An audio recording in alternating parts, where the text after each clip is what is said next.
Okay, boys. Red light means go time. That's Mr. right. Keith, thanks for joining us, buddy.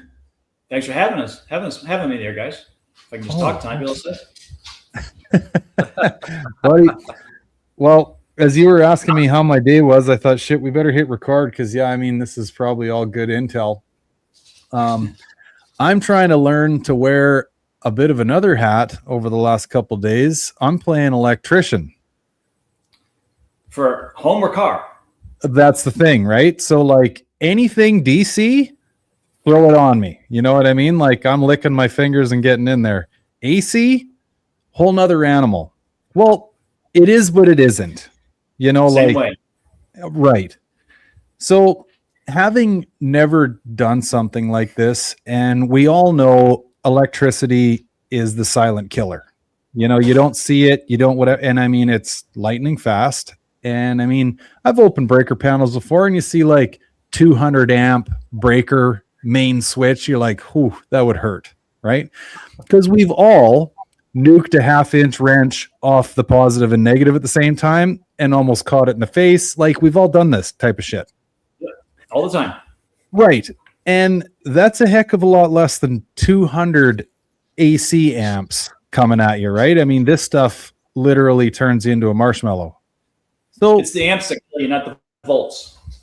right. Yeah. So it's just something I've never tackled before. And well, long story short, I had a couple quotes to have my hoists and compressor wired up for me. The first one was $5,000. The second one was $5,700. Yeah. Just for a hoist and a compressor? Yeah. Wow. Now, I Try will Facebook. say, yeah, I will say it's a fairly long run worth of wire out of the box. Like, it's from the front of the building to the back. So copper ain't cheap anymore. You know what I mean? You got to factor that in. But just to put all of this into perspective, I went and bought all the shit that I needed, and I was $1,000 in parts. Yeah, I was supposed to say it's about $5 a foot, isn't it? Yeah. So, anyway, I'm between a couple of buddies. Well, Mr. Tom Schwenzer from the 50 Asylum, another buddy, Hugh, up in Kentucky, and then I got a buddy in Canada.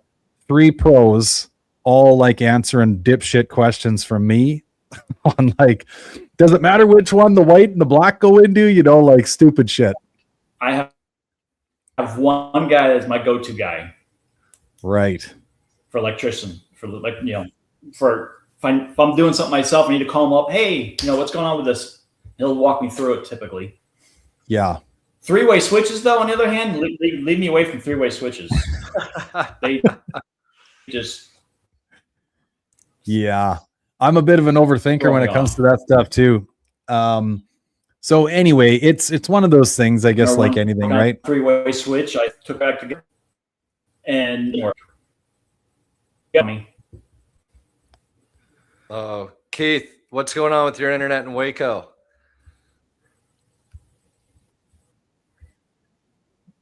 Is it mine? Oh yeah, it's 100% you. Is it mine? Yeah, Is it mine? you're freezing for me Of course too, it's Keith. mine. I don't know. Interesting. Okay. Well, it's probably know it's working. Hot day today. The wires are hot. Yeah. Awesome. Streams everything else just fine. Huh. You guys there? Yeah.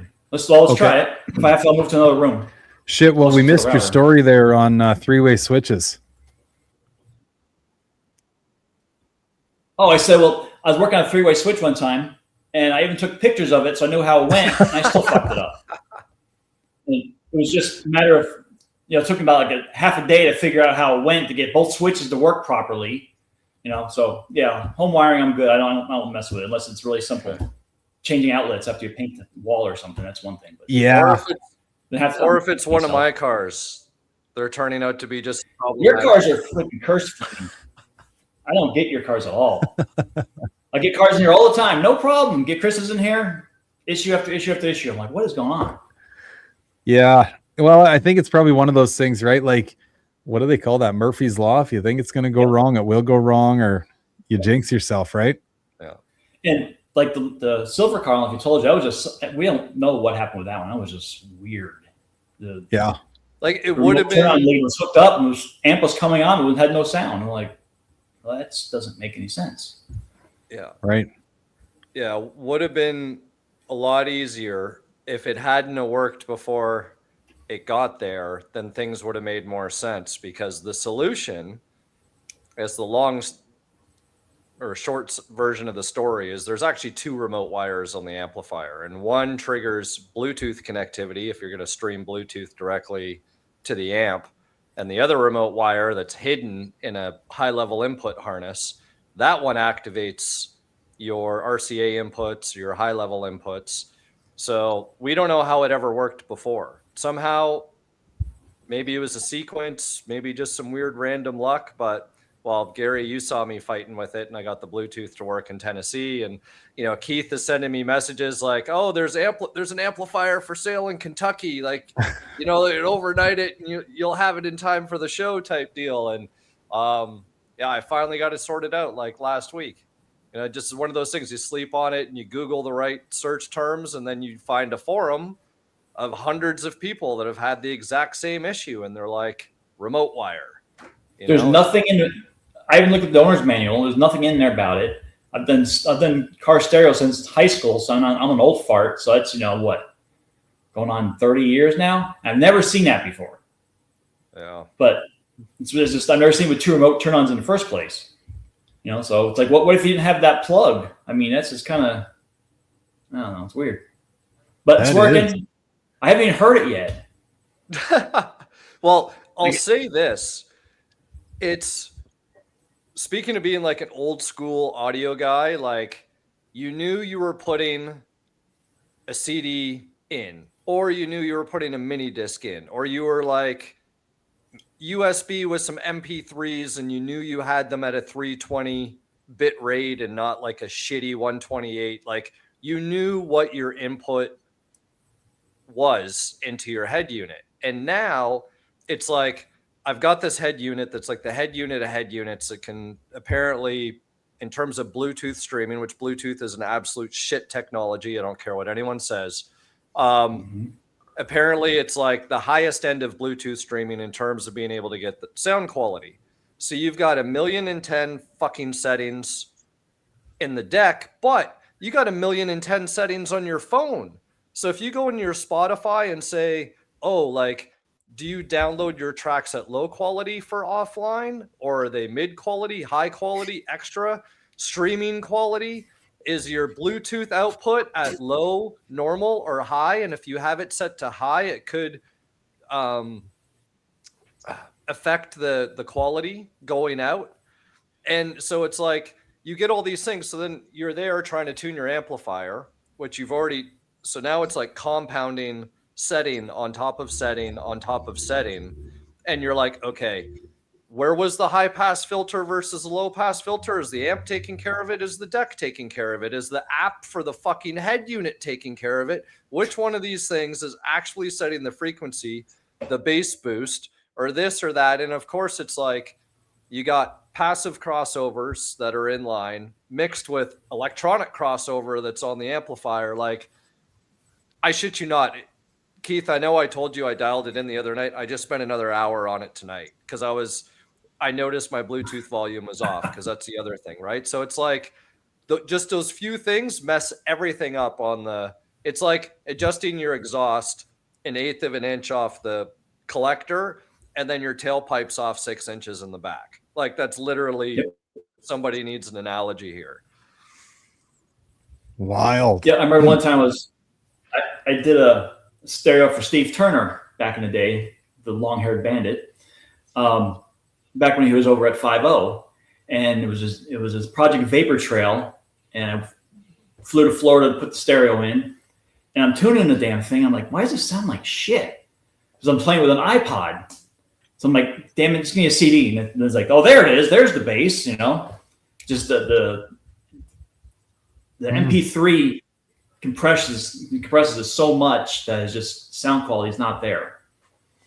So Keith, on that note, like, have you ever been involved in any of the stereo competitions? No, I went to one many years ago, but no, I have not. I don't build the exotic, 1812s and stuff like Right. that. I don't really get into the whole DB drag race where you play the thing for a quarter of a note, quarter of a second, or whatever. It's like that's just retarded to me. All right. Well, Well, I want to put in 1-inch plexiglass for playing 1 second note. Yeah, okay. yeah. Well, and nor have I mean, I've only ever just seen videos. I've never been to one of these, but with all this conversation surrounding like what's the best sound quality and whatever, like, are you aware, like, what does, because they have to have like I guess a common start point, which would be we're all going to play this CD or this MP3 or whatever it is. I'm curious to know, It's like, it's going to be a sound curve. Yeah, it's going to be a particular note of whatever. I don't know what it is, but there's going to be a frequency. It just goes. That's it. okay. And it's would the input come from a CD, do you think, or are they plugging a computer in, or what would they use? Nowadays, probably a computer. I don't really know. Right. Yeah. Probably So I remember back I don't know. in the I don't know if they use a CD. Yeah, like back in the day, if I remember right, like if you were in SPL, so sound pressure level, where Keith is saying like you're just playing that note, I think you were allowed to play whatever note you had available because all they were doing was trying to measure how many decibels you were cranking out, versus SQL, which was sound quality level, is the one that I think you'd probably have to have that same. That one, yeah, that one they set up a microphone in the car and then they play it and everything has to be all equal. Yeah. Okay. But just because it might win the competition doesn't mean it sounds good. Yeah. Right. I know, like you see some of these. Everybody's ear is different, Yeah. Might not have enough bass, or has too much treble, or not enough mid. Right. Yeah, I know it is like, well, I mean, I don't think anyone doesn't think this way, but like it is a very, very fine art to dial something in, and then you factor in, I mean, everyone's personal preference, which doesn't necessarily weigh into, what's good and what's bad, because I mean, there still has to be a bar that, on this scale or whatever, this sounds good and this is the way it's supposed to sound. But then you get the next guy over and he's like, no, I like less mid or more mid or whatever that all looks like. Right. So yeah, pretty wild stuff, man. I mean, I grew up in a small enough town that, we like reused subwoofers from like, the previous generation. Like there was guys taking subs out of like house tower speakers and putting them in their cars, like just bullshit. Actually, you might like this one, Keith. My buddy that all self-taught, and it was only through like wrecking shit that he was half decent and good at figuring out stereos. But this guy, I'll never forget, he calls me over to his house, cracks the bedroom door open, and here he is powering a full-blown like 12-volt DC car stereo system off a battery charger. Right? So he's got the deck, he's got the amp, he's got everything rigged up, and he's turned his bedroom into a fucking car stereo. And I'm like, right. Yeah. I'm like, you're going to burn the goddamn house down, dude. He's like, yeah, but it sounds sweet, like unreal. There's going to be so much noise in that thing. The charger going to be buzzing through the speakers. Yeah. Yeah, back in the day when I started, I had the EQ booster and the Kraco deck and the 6 pines in the back. And then I moved up there, taking my house speakers out, the big towers, like I said, and sticking them in the back and jamming them going down the road. I still have them. They're big ass, like 4 foot tall tower speakers. Right. They're passive 12 and 112. They sound pretty good. I still have them. Well, here's a good in my closet. Yeah, like a good segue here would be like the reason why we were taking home stereo speakers apart is because car audio was so expensive. Like, junk. I remember, like, if you wanted, like stolen head units used to be $100, like if you were lucky, you know what I mean? And it was missing the trim ring, or the harness was cut, or God knows whatever, right? So you think of, right, the Foxbody days that we usually always make the jokes about. People used to put really expensive wheels and tires on their Foxbodies back in the day, and then they all went to China. And then similarly, there used to be really expensive stereos back in the day. And now it's all, you know, only like if you're from California. They're the ones that always put the $6,000 rims on their car. Yeah. The California guys. Right.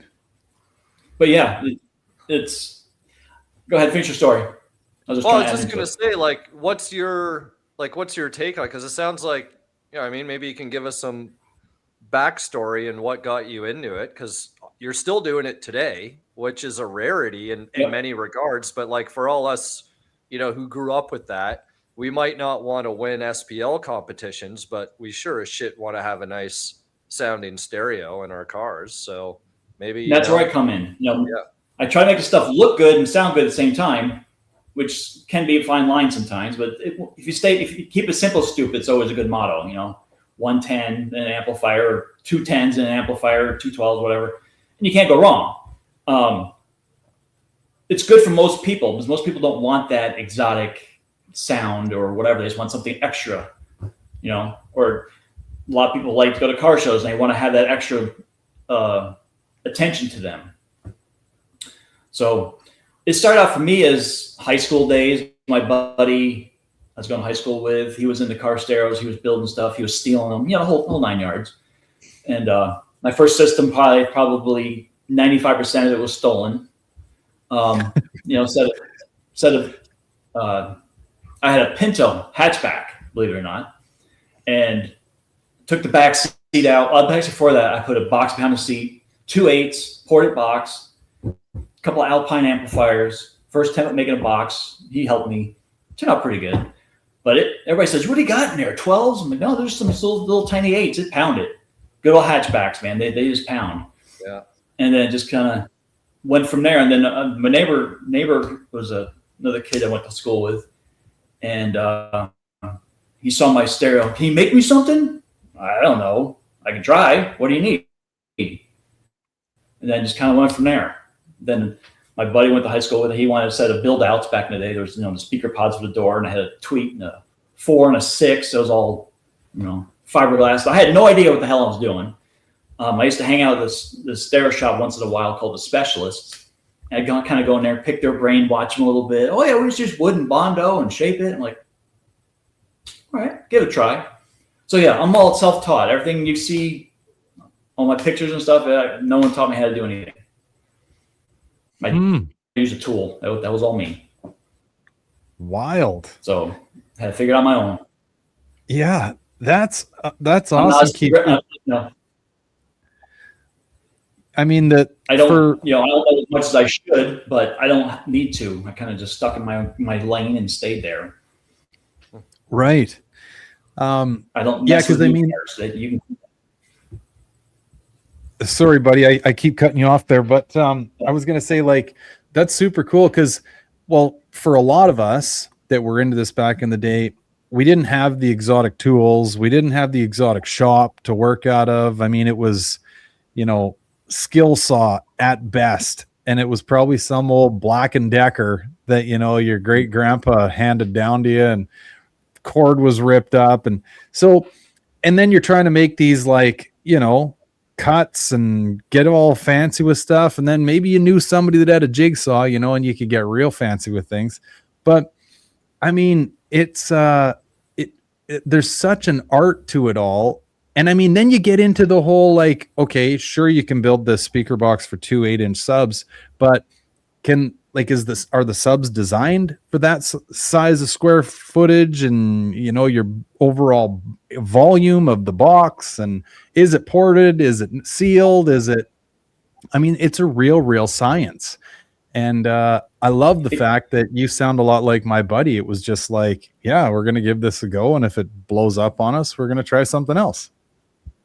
When you get into the ported boxes, it becomes more of a science. There's there's this forum on Facebook, and they go through some exotic boxes, and just like, they have programs for it, so it makes it easy, but it's still the porta box and the fifth orders and the fourth orders and the sixth orders and seventh orders. Those are more of a fine science than a sealed box. So you just go by what the speaker manufacturer recommends, and usually you're golden. Yeah. Right. Well, what was the old school one, the band pass, that was like sealed and ported mixed together, sort of, kind of? Yep. I always get the orders confused, but they have dual chambered boxes. Sometimes the bottom chamber is ported, sometimes it's not. The top chambers sometimes ported, sometimes not, depending on the thing.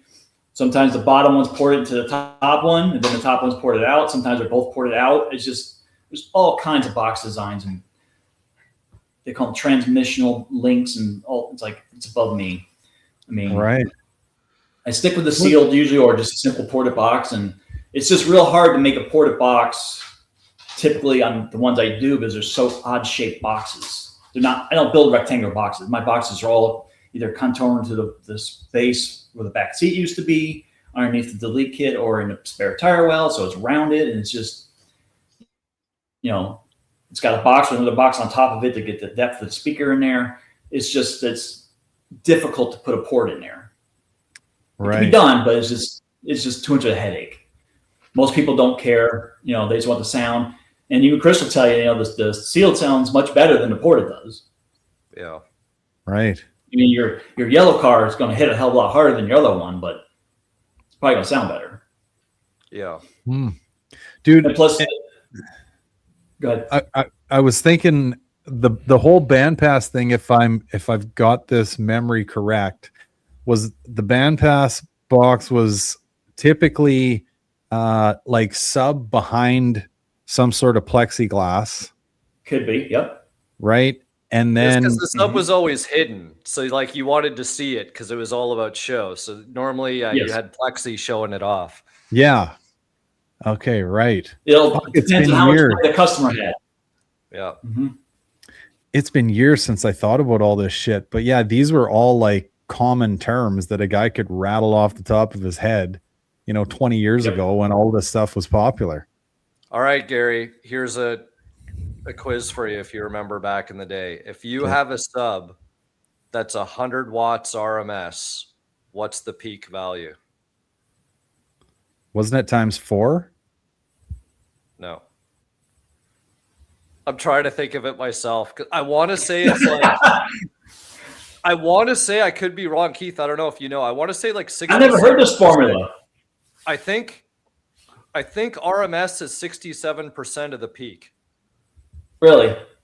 I think it might be worth a quick Google, but it's sort of like remembering pi. You know what I mean? Like 3.14, blah, blah, blah. Like, because like I went mad for this shit when I was in high school. It was like when I took electronics class, it was always about like audio and frequencies and this and that and the next thing. And right. And that kind of goes into the nerdy aspect of it, right? Like the old Soundstream amps that were like cheater amps, right? They'd only be rated at 15 watts by 4 RMS, not peak, but they were quarter ohm stable, right? So every time you bridge down that amplifier, you're like, it's exponentially multiplying.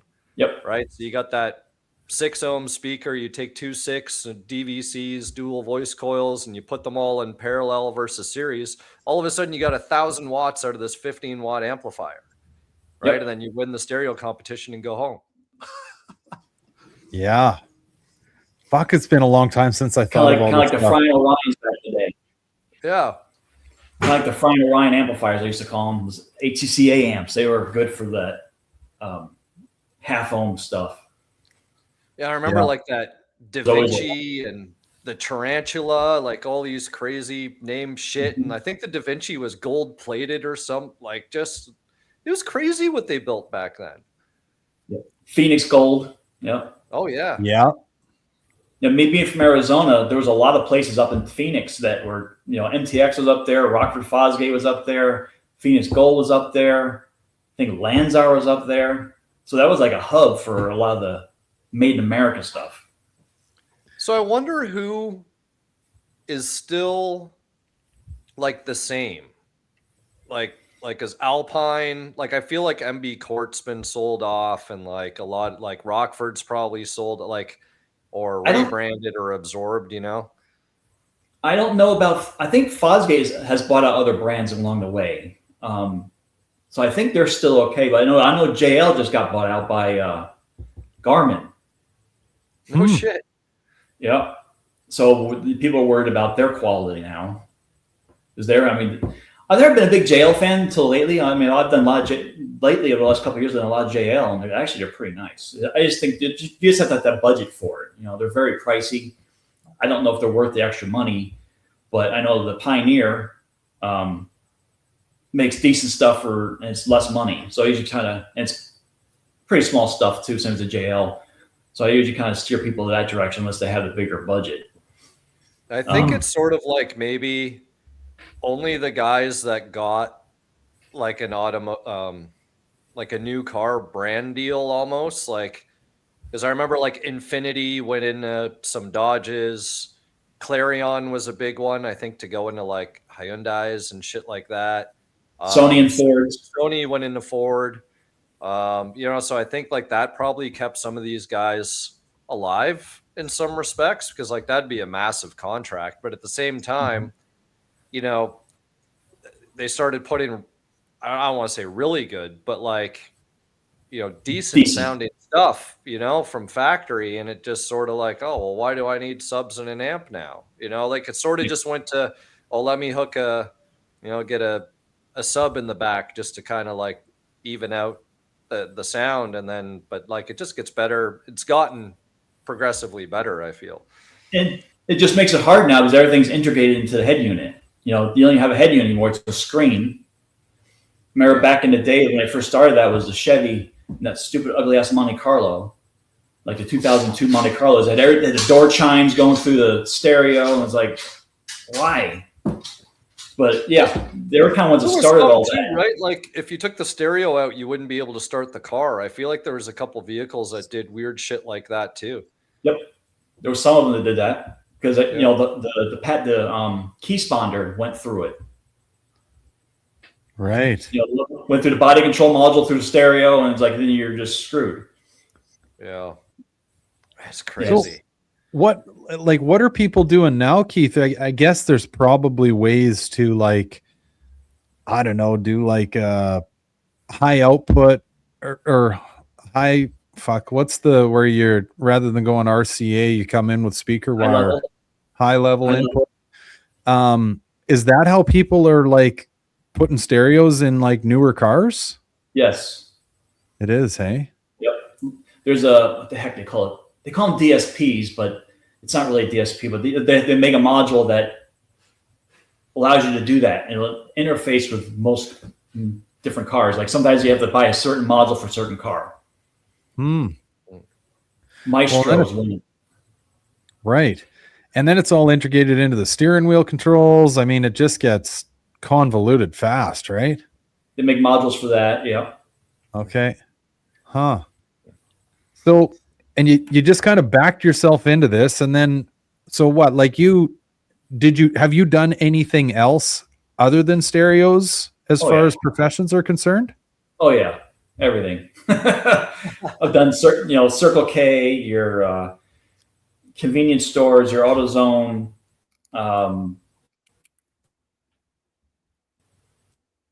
I was corrections for a long time. You're gonna love this one. Security guard. Did I lose you? Oh yeah, you went a little dark on us there. There was something good there, something juicy, and we lost you. Wow. So what was the last thing you heard? Circle K, convenience stores. Okay. AutoZone. Street corners. Yep. Yep. Pretty much. I was a DJ and a security man at a strip club, and no, it wasn't a men's strip club. It was a female strip club. Yeah. Did that for over a year. Yeah, that was an interesting time. I mean, I think I was the only one there with a driver's license. Really? Then they all had cars, but no one had driver's license, and they didn't have any insurance or anything. But they drove. Right. Holy shit! That was how'd you get into that? It's funny. It's a funny story. So I was doing 97. I started doing corrections for the county jail. 2000, I left, went to the Federal Bureau of Prisons. 2004, I had an incident where I was working buku overtime. I had 700 hours of overtime. I was working graveyards, and I fell asleep, and they caught me sleeping. So instead of fighting it, because I was actually diagnosed with sleep apnea at the time, so I had a medical condition I didn't know about, so I could have fought it, but I didn't fight it, and they fired me. So I was working security for a while, and at Symantec, the antivirus place, Norton's. Oh yeah. Okay. They had a big data center in Tucson, and then 2000. That was like 2004. I started doing the rear seat delete kits, and I actually got. You always get the mag, and I told the wife at the time, I think I'm going to submit a picture of the delete kit for the new product section. She goes, "Oh, they'll never talk to you. You're not a big guy, yada, yada, yada." All right, whatever. So I submitted it anyway. And I can't remember the guy's name. And he said, "Oh, I'd love to do it. Just go ahead and, send me a 4x4 high quality resolution picture and a description. I'll put it in there for you." Cool. So make a long story short, that kind of blew up. So I quit the security and started doing delete kits full time. Selling a shit ton of kits, going good. 2008, 7, the economy took a shit, and I'm like, well, I need to find something. And at the time, I had 94 Cobra, and I had a Vortec S trim on it with a cam. It had a really nice growl to it. And my wife and I were going to a strip club, and the manager's outside taking a smoke break, and he's a Mustang guy, and we start talking, and then come to find out, I start working for him as a side gig to help supplement everything else. So then they needed a DJ, so I never DJ'd, so I had to learn how to DJ. I didn't know that shit ass music, so my wife made me a freaking cheat sheet of I had a binder I took to work with me of music that was popular. Because I was always a rock guy. I never listened to that hip hop rap crap. So I didn't know what it was. So she gave me a list, and it's kind of winged it from there. Huh. But had to learn how to do the DJ voice. Right. Oh yeah, you would have to totally. All right. So what was your stage name? Yeah, no, I didn't have one. You weren't like DJ. What? Huh? DJ No, I was just or I something? was DJ Keith. I didn't have one. I wasn't scratching. I was just playing. Okay. Right. So yeah. Huh. What I can only imagine the stories that must have come out of that strip club. Dealing with those girls is drama. Okay, so how was going to the strip club with your wife is one thing, but how was it was your wife completely understanding the situation, or were you telling her all these crazy stories, or did she just start coming to the strip club to check up on you? She would come once in a while, but nothing.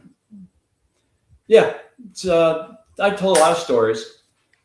This one day there was there was two nightclubs there were two strip clubs in town that were owned by the same people. One was more high end, one was not so high end. And I worked in one not so high end. It looked like a giant boat. Literally looked like a boat.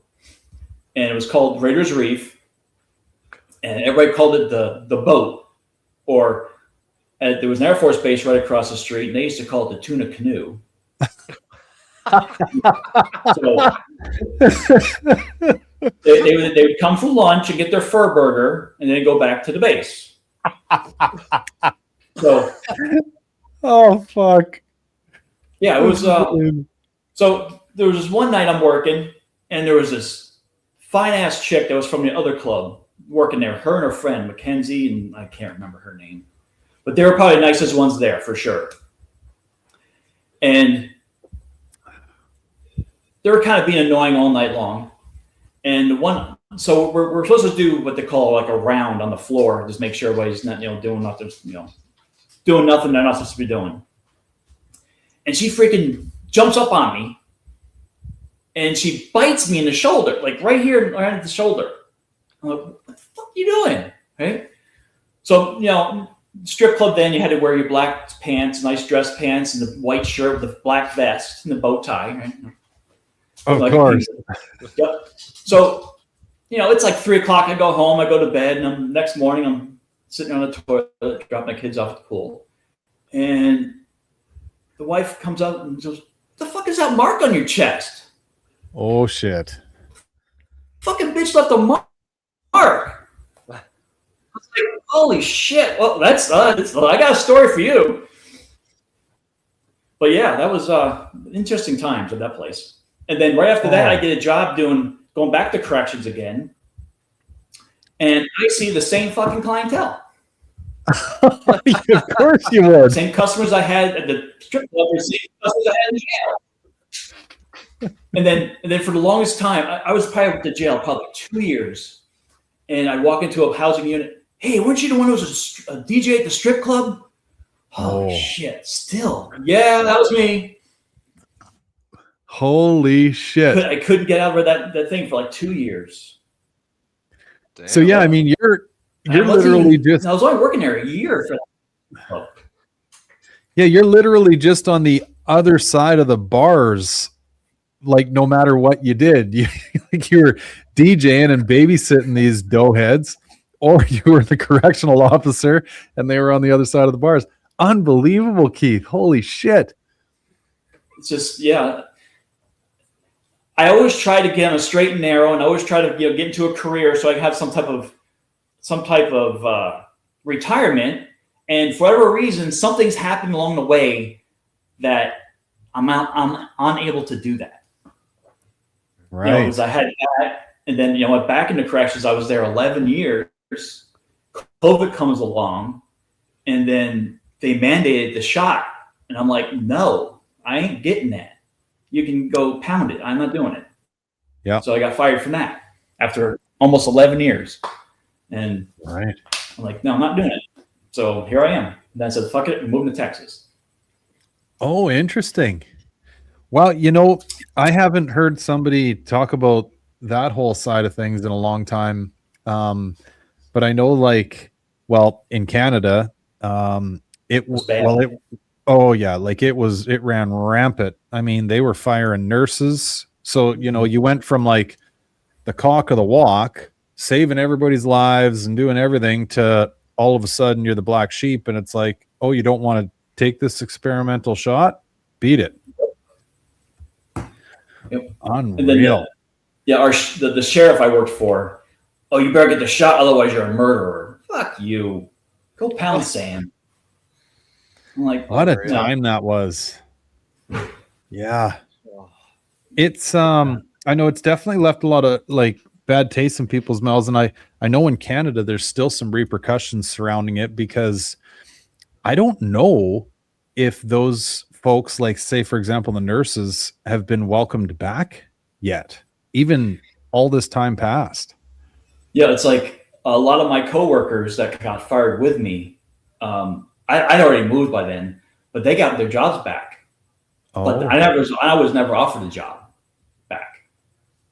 Because I think so. Prior to that, I don't know. I don't even remember the situation. But I must have had a snitch on my Facebook page, that a coworker, because I made a post about something about the sheriff, and it went up one side of command staff and back down to deputy side. I had a deputy friend call me, "What'd you do, man? What'd you say?" I'm like, "What the fuck are you talking about?" And then the next day I walk in there, "Hey, Dowdy, you got a drug test to do today." "Oh, really? That's pretty coincidental, if you ask me." Right. "Oh, you're talking bad about the sheriff. You must be on drugs." Wow. So I was like, I can't remember what it was even about now. But yeah, so the sheriff's department had a correction side and a deputy side. So I don't know where it started, but it went all the way up to the sheriff and then back down deputy side. All my deputy friends knew about it. I was like, wow. Holy. That was like a day. It's like, Well, wow. I mean, maybe this is just the universe's way of trying to get That's you. probably why I get Yeah, trying to get you doing what you're doing now. You know what I mean? The world works in interesting ways, and it's like, yeah, quit trying to go back to all these like safe jobs, right? Just get out there and blaze your own damn trail. That's what you should be doing anyway. Yeah, I never stopped doing it. It was always a side gig. You know, so there was times that was a main gig, and then a side gig, and then back to a main gig. So, and then, COVID came along, and LMR, Neil Jimenez over at LMR hits me up and wants to sell my stuff. So I started selling it to them like right before COVID or after COVID. I can't remember, right during COVID. And I've been selling a shit ton through them. So Right. it helps. Now I'm here. I just drop it off to them. I'm only 15 minutes away from them. Right, I guess. So, yeah. So did that all work coincidentally, or was that sort of before you made the move to Texas that was in the works? So Waco seemed like a good idea. So the wife was working at the VA in Tucson. She was a nurse. She still is a nurse. She was going to transfer with the VA, and there's a VA in Dallas and there's a VA in Temple. And so we looked at both of them. The VA in Temple was really nice. The VA in Dallas, I'm like, no, babe, you're not working this one. I mean, it's in the hood. I mean, your 7-Eleven's boarded up. That's how bad the hood is there in Dallas, where that VA is. That just triggered you back to your old days. You're like, man, the same clientele again. Yes. And then she came across an opening at Baylor Scott and White here in Waco. So she did a Zoom call interview, and they offered her a job. They offered her better pay. They offered her a move-in stipend, and they also offered a sign-on bonus. So like, well, I guess we're moving to Waco. So that's how it started. Damn.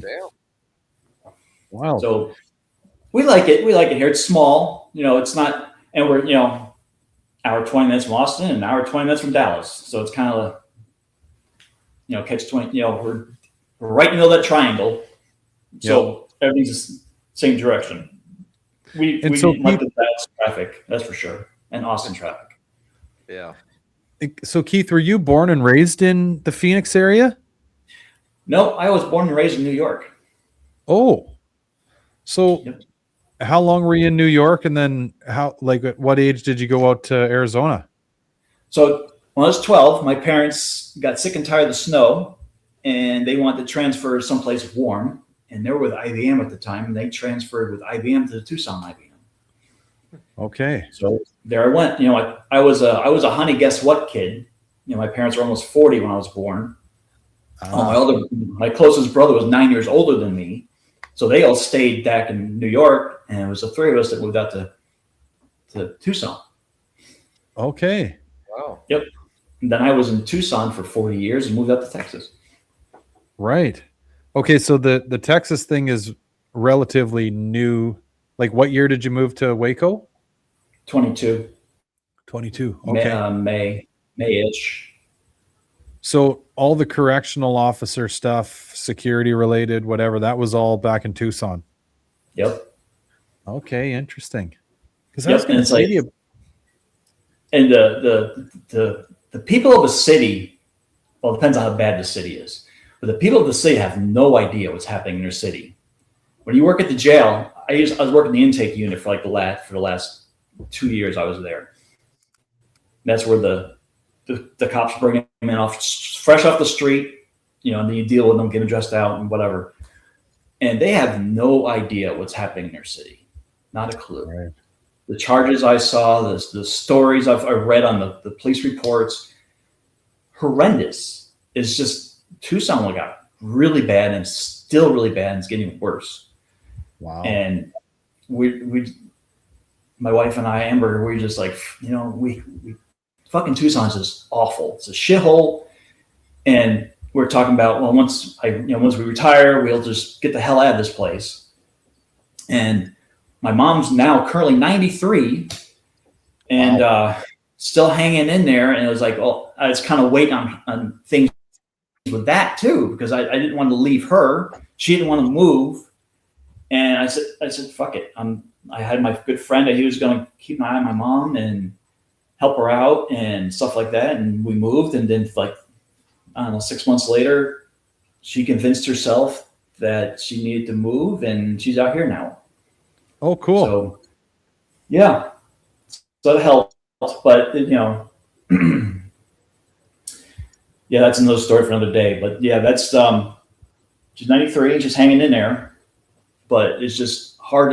It's really hard because she'll fall sometimes. I'll have to go help her, or call EMTs and presses a little life alert thing, and I don't know, but yeah, that's where we're at now. We're here in Waco, right outside of Waco. Yeah, because buddy, I was gonna say, like, it has been, oh God, I couldn't even remember the last time that I was in a strip club. I'm like, I don't even know if I'd know where to look to find a strip club anymore. And now Waco don't have any. What's that? Waco doesn't have any. Well, no, that's the thing, right? I guess probably once you get past that invisible sort of southern line, all this naughty stuff goes out the window. But now, I was never ever like a strip club aficionado. Like, I just kind of looked at going to the strip club like kind of like going to a sports bar. You know what I mean? Like, there's the talent / football game. You know what I mean? Like, two in the same is sort of the way I looked at it.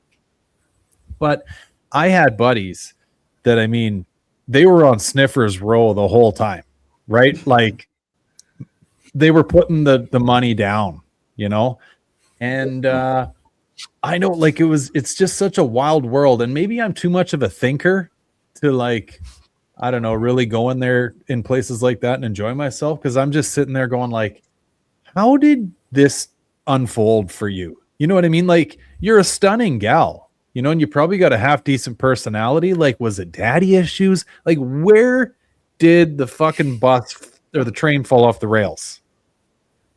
A lot of daddy issues. Right. A lot of them have a lot of abuse issues as well. Abuse. Oh, no.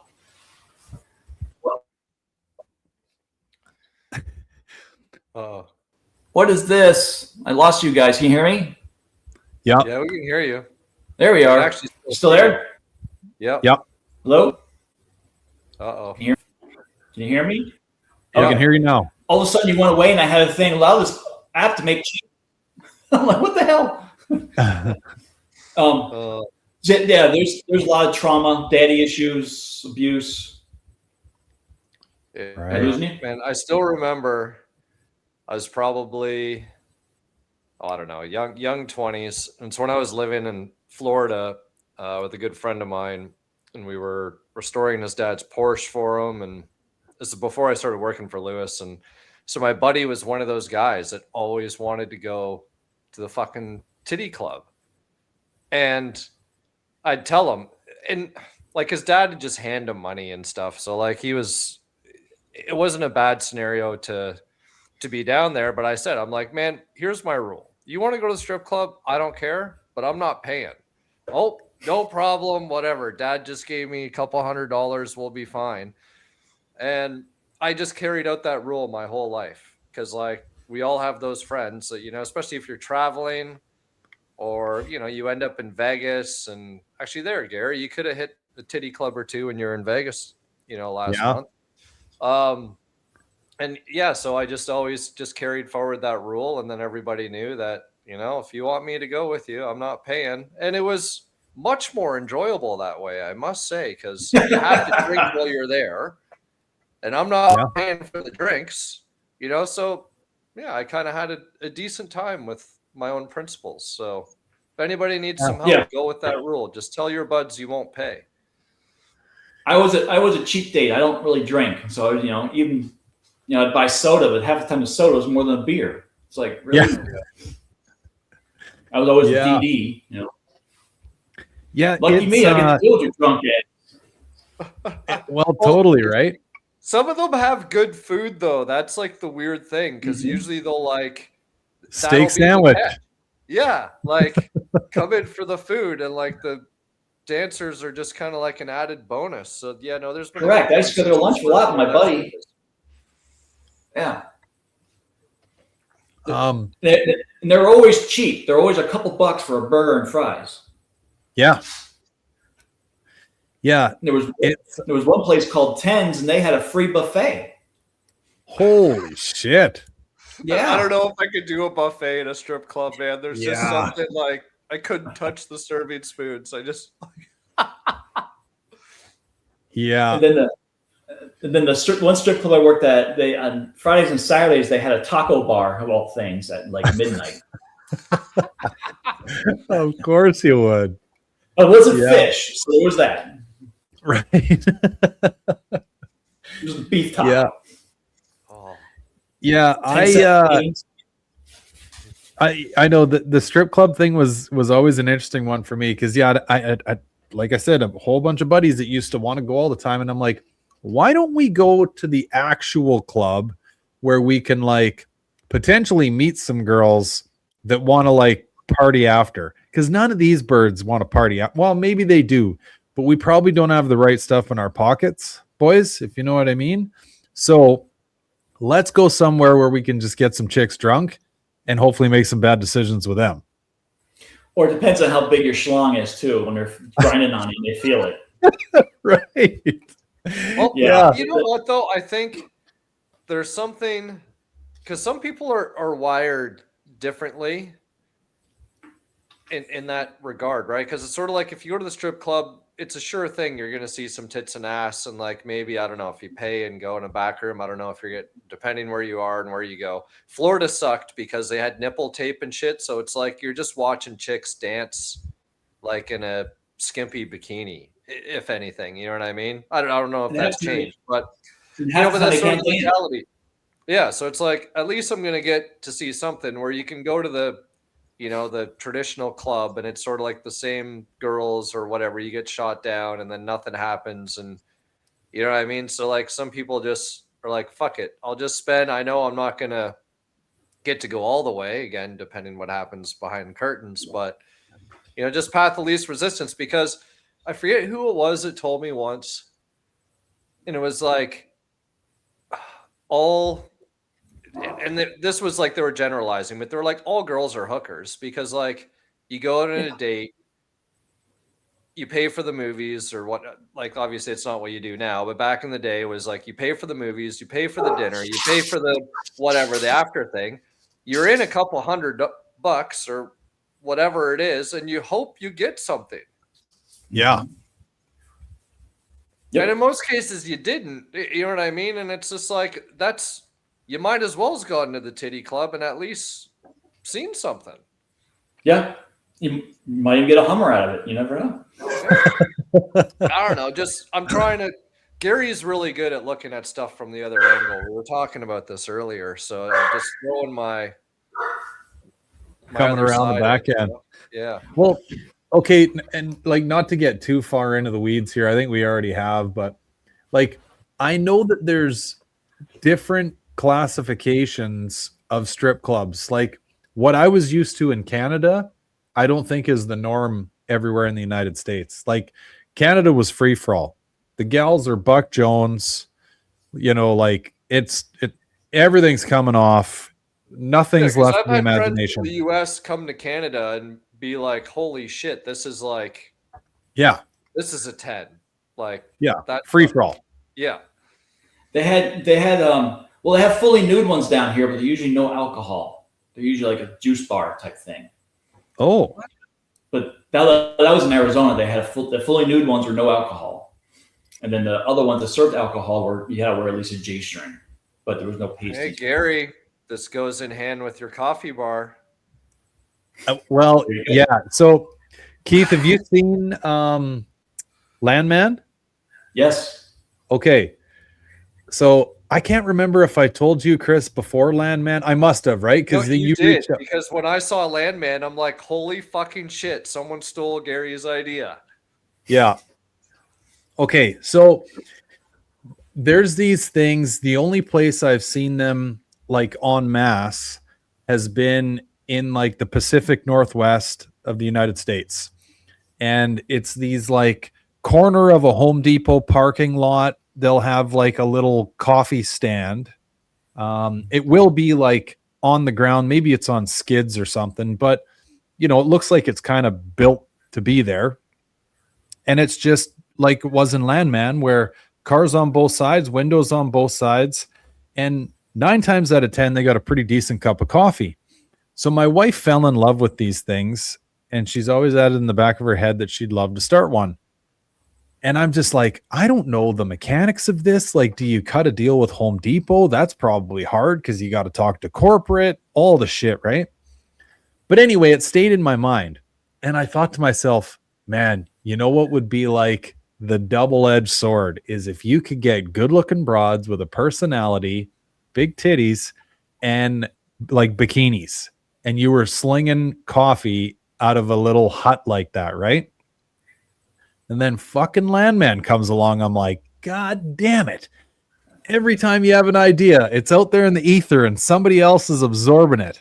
So it's basically a Hooters for coffee. Yeah.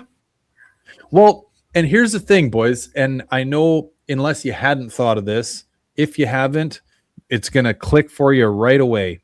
The very best places that you've ever had a cold beer or a hamburger or whatever have, like, it's a simple formula. The beer's ice cold and it's reasonably priced. Same with the food. And your server looks pretty good, right? And if she doesn't look really good, she's got a 10 out of 10 personality. Like, makes the environment enjoyable. I'm like, that's it. Like, that's all you need. If you don't break those cardinal rules, you got a banger of a business until like the cows come home. But so, there's one issue with that theory. Yeah. Finding a girl with a good personality. That's why you just go with the big tits. Usually if they have the face and the big tits and the ass, their personality is not so much. Agreed. Yeah. Yeah, that is a almost an impossible thing. What do you mean? I don't get it. But because I mean, I know the places. There's a couple bars I can think of that we frequented when I was younger, and like those were the rules. Like, they actually, some of them had a deal where they would pay for one boob if you paid for the other, the upgrade, right? So, and I mean it I don't know, maybe I sound like an asshole saying all this, but like, it's kind of like a beautiful sunset. You know what I mean? I mean, you got that good looking gal serving you, that at least gives you 50% of the impression that you're having a pretty good time, right?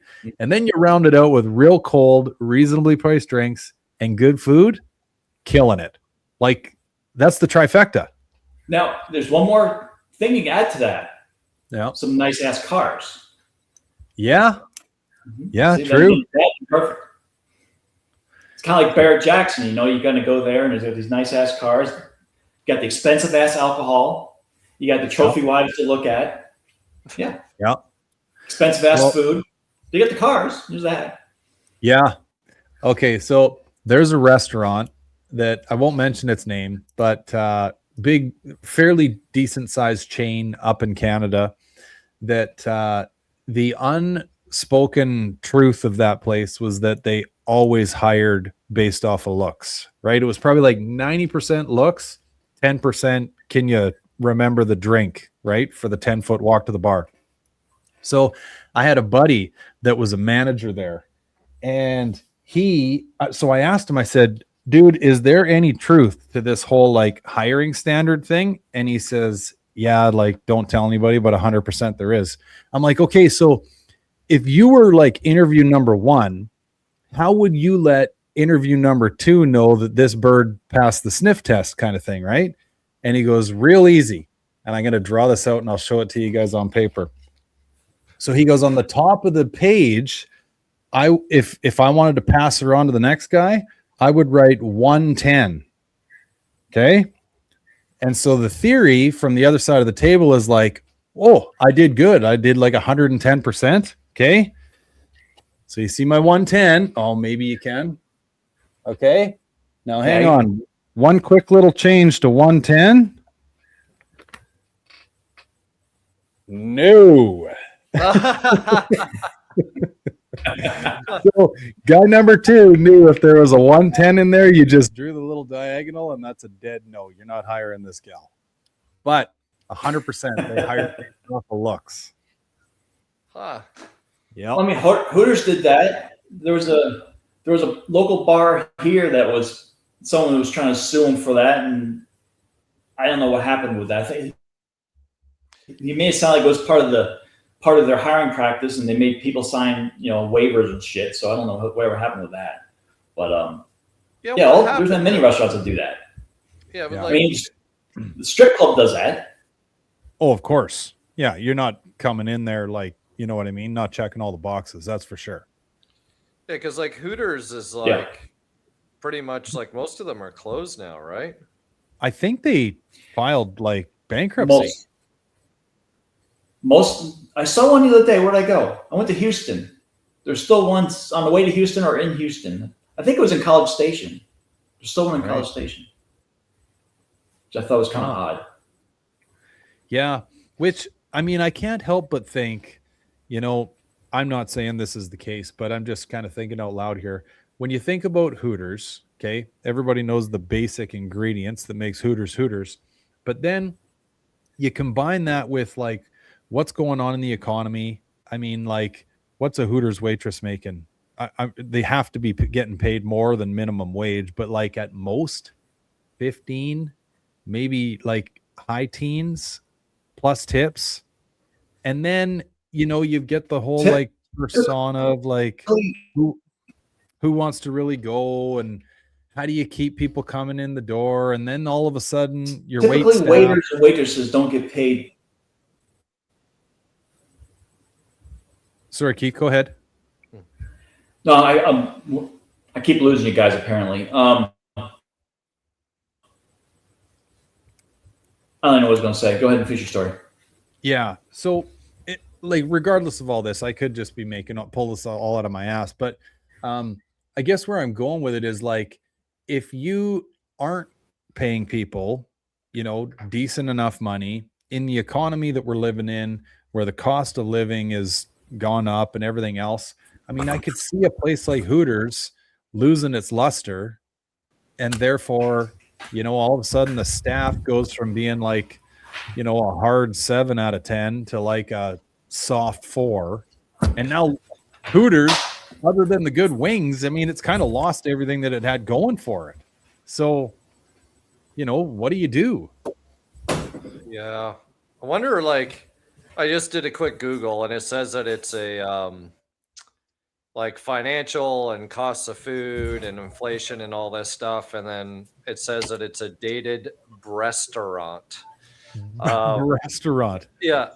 So I really want to know how much of it is like part of this whole everyone with hurt feelings and everything else that's going on in the world, where it's just sort of like people are anti that because it's just whatever, objectifying women or whatever it is. Like, I'd be scared to go into one now and, she might not be a she and you get surprised, like I never even thought of that, but yeah.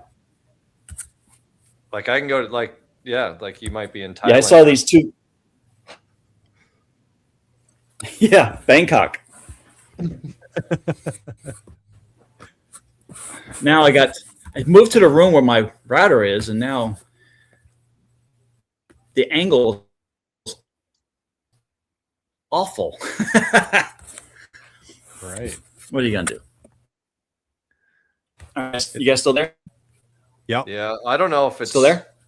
Yeah, I don't know if it's helped your situation any. So if your angle isn't that good, then you can revert. Well, I'll just hold it. Yeah, I moved to the bedroom where the router is, so let's see what happens. All right. That's where so it's barbecuing your guys' brains while you sleep, or so they say, right? Yes. Yeah. So how you like in Tennessee? Keith, we're loving it, buddy. Yeah. Nice. It's yeah, so many good things going for it. Put it this way, the best way I could sum it up is it has exceeded even what we thought it was going to be. Minus the electrician costs. Yeah, minus that. But I guess going back to that topic earlier, the wife and I were talking about it, and we've lived in 2 other places that went through booms much like Tennessee's going through right now, where everybody's building houses and everybody, like, it's one of those things where the demand outweighs the supply, and therefore you get all of the trades going like, man, I've never been this busy before in my whole life. And typically these booms happen in places that were maybe not like hard on their luck coming up to the boom, but the boom is kind of like the very first time that they've experienced this, and people, I hate to say it, but almost forget where they came from. And so anyway, it becomes this thing where, like, on Friday night at the local watering hole, everyone's like, oh man, yeah, I'm so fucking busy, and you're not going to believe how much I quoted this guy and he agreed to it. Bah, ha, ha. Like, it's one of those scenarios. And it pains me to see it, because of those 2 places we've lived that have been through those booms, I've also watched them both face plant, and that's not pretty. Like, the face plants hurt. So yes, I hope that people don't get too comfortable in this whole thing. It does make me think that they kind of are, when you get one quote that you like almost break your neck flinching at, and then the next one comes in even higher. You're like, holy shit, guys. Like, we got to have a team meeting here. This is a little silly, But anyway, like, that being said, it's the one and only thing that we've noticed that is unreasonably priced. And that's all on a sliding scale. You know what I mean? Whenever you're quoting shit like that. But yeah, like, cost of living's been way better than what we were paying before, for sure. I think I've said this on one of our previous pods, but like, we've been really impressed with the school system so far. The kids are going to public school, and it's leaps and bounds beyond the experience we had in Canada. I believe it. How old are your kids? So youngest is 10, and then it goes 14, 15 after that. 3 girls. That's a handful. Yeah. Yeah. Yeah. There's a lot of estrogen in my house, for sure. Yep. We, like, one of the things was the kids got laptops their first day in school. Not from us. The school just goes, here's your Chromebook. And I'm like, holy shit, how much is this going to cost me? Yep. No. It's all inclusive. I'm like, what? Really? Yeah. So it sounds like. So I am a little upset at South Park. Yeah. Yeah. Because, they always tell the Canadians had a flip top head, and you're like the 2 Canadians I know, and you guys don't have the flip top head. Right. Yeah. The whole split at the mouth. Yeah. Oh.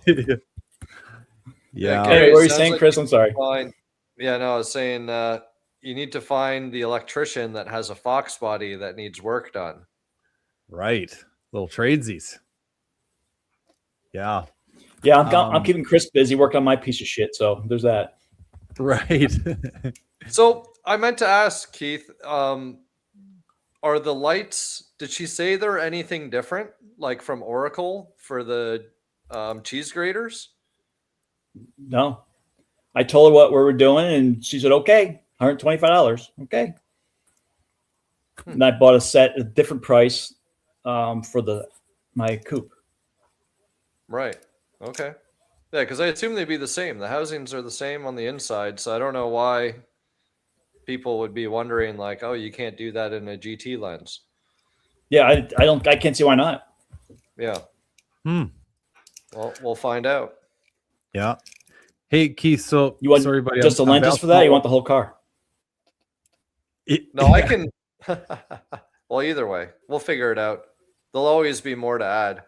I need to get like in the Keith bank, because this Cobra is going to be the trifecta of problems for you. So yeah, I was thinking about that. It's like, so I was listening to you guys talk earlier about the SEMA build, or just when you get back from SEMA, and you're talking about the Roadster Shop chassis. So I'm like, is Chris going to get invited to go to SEMA in the Roadster Shop chassis now booth? Ooh. After they see your car, or what? I'm like, do I need to plan a trip for SEMA this year? So That'd be when's pretty that thing cool. will be done? This year or next year? It'll be done this year. Well, it might happen. It's going to be a nice build. Yeah. It's probably Yeah, better no, than that $300,000 Foxbody. Well, Yeah. I'd hope so. Actually, it's funny. I had one guy reach out to me and he's like, let me know how much you're going to want for it.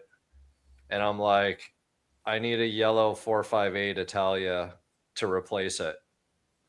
And he said it's actually for his buddy. He's like, well, my buddy is actually just selling some Lamborghini, blah, blah, blah, blah, blah. And he likes to spend money. So maybe that could happen. So who knows? But that's kind of the wheelhouse, right? Like if Velocity can charge 400,000 for that shit that they showed, like, fuck, I'm asking 500. Yeah. Did we ever get a did we ever get a price on that Velocity car? Or was it? It's like 2 something, isn't it? 280 or something? Yeah, no. So the reality was, I think it was like 267, something around there, and like depending what, I think if you ticked like every single possibility in terms of their build, it went up to like 400. It's still kind of unsure, and I haven't heard any follow up since then. I don't know if anybody has ordered some or what the status is. Like, I think it was just some really good PR regardless. It's just one of those things. Like, it's not necessarily about that specific car. It's them, whether nobody ever builds one. You know what I mean? It's the story, it's the marketing, and you know what I mean? The buzz that it created, because fucking everybody was talking about it. There's no such thing as bad publicity, as they always say. Well, it's just it. True. Was the trunk open on that car? I never saw the trunk. I don't think it anybody was. did. I know it doesn't have a K-Dezines delete kit in, or trunk kit in there, so it can't be very good. Right? There you go. They didn't contact me, the bastards. Yeah. I would have sold to them for $1,000. There you go. Oh, Hey, You can afford it, so- apparently. sorry, buddy, not to jump around too much on you, but I wanted to ask you about the times as a correctional officer. What, if you can think of off the top of your head, what would have been one of the craziest stories that came out of some of that shit? Okay, one off the top of my head. So when I was working the intake unit, they came off the street. We'd pat them down, we'd dress them out, and then we'd put them through a body scanner. And we'd have to try to figure out if they had something in them. Well, this one guy had some type of anomaly in there. We couldn't tell what it was. It was just some hollow spots that were supposed to be hollow in his, what do you call it? The poop channel. I can't remember. I can't think of it. Anyway. rectum. Huh? In the rectum. Yes. So, we have a thing called a dry cell, which is a room with no toilet and no sink. It's just a hole in the ground, and you need to shit out whatever's in you, and then if you get it out, then we'll move you to a regular room. I didn't put nothing in there. Nothing in there. I'm like, well, there's something in there, but so we got to shit it out. Well, come to find out, he's right. He didn't put it up there. He finally shit it out, and my partner grabs a pen and he starts fucking poking the shit. I'm like, oh god. Basically, make a long story short, it was like a chocolate Twinkie. It was somebody came in his ass, and he's right. He didn't put it up there. Somebody else did. Oh, really? Yeah, so a little bit of butt love and butt juice up there, and yeah. Oh my god. So, okay, I got so many questions here. The consistency of jizz throws off the scanner to a point where you think this guy's smuggling balloons, drugs, something. Yeah. So this guy was loaded The void. up with air and some other dude's unspent kids. Yes. Oh Yes. my god! The kids took a detour. They took a wrong turn. This is a shitty turn we took back there. Yeah. Awful dark in here, guys. Yeah. Oh my goodness! Wow. Yeah, there's been some crazy shit happen in that unit. At least every day there was a restraint chair. We had to put somebody in a restraint chair. We're always fighting somebody every day. Okay. So to get these guys to do their business, do you got to load them up on like turbo lax, or how does that all unfold? You just throw them in there, give them water, and let them shit. We just eventually they'll shit. Right. Eventually they'll just do it. I mean, and then the people who the heroin guys, was it heroin or crack? I think it was the heroin. The guys who withdraw from heroin, they say the heroin makes you constipated. Oh. And that first shit they take when they're like coming detoxing from heroin is like having a baby out your ass. I mean, Really? We've seen this shit before in the toilet. It was like, what the fuck is that? That came out of your, it's like, there you go again. It's like the South Park episode where he takes that big shit. It was like that. Really? Guys, he's spinning around, spiraling on top of it. Yeah, it's just like, oh my God. Yeah. I've seen some nasty detox. I'll tell you. Alcohol is the worst, though. Okay, dude. Yeah, alcohol you die from detoxing. It's funny you say that. Well, not funny, haha, but like interesting because a friend of mine years ago went to a detox center and he got paired up in a room with a guy that was in for just alcohol. And anyway, my buddy, not to get into too much details, he was in there for harder stuff. So they're both in there trying to detox together. And he goes, I was having a hard time coming off of the shit that I was on. He goes, this guy that was trying to get off of booze, it was like we needed to call in like an exorcism. He was like out of control trying to get off of booze. Yeah. Yep. Alcohol is worse. Unreal to think about. Yeah. I've seen detoxing from everything. It was just alcohol is always the worst. And then anybody who's on spice, that is some nasty, nasty stuff. What's that? That just, it's a synthetic weed. Oh. H2, I think they used to call it. And there was people, I don't know how people come in there and we're fighting them and they come down. What'd you take? Oh, I was on spice. It's just, it's nasty shit. What was that thing? You guys remember hearing about people on bath salts and they would like act like demons? Like, what the hell was that? Yes. I think that stripper that bit his shoulder was on bath salts. Yeah, we've dealt with many of those guys on bath salts. So what do you know, Keith? Like, what the hell is bath salts? I don't know. I don't know if that's a shit you put in your tub you get at the grocery store. I don't know. But I know they were mixing that with shit too. They weren't just taking it straight. They were mixing it with either spice or probably fentanyl now too. Fentanyl is nasty shit too. Yeah.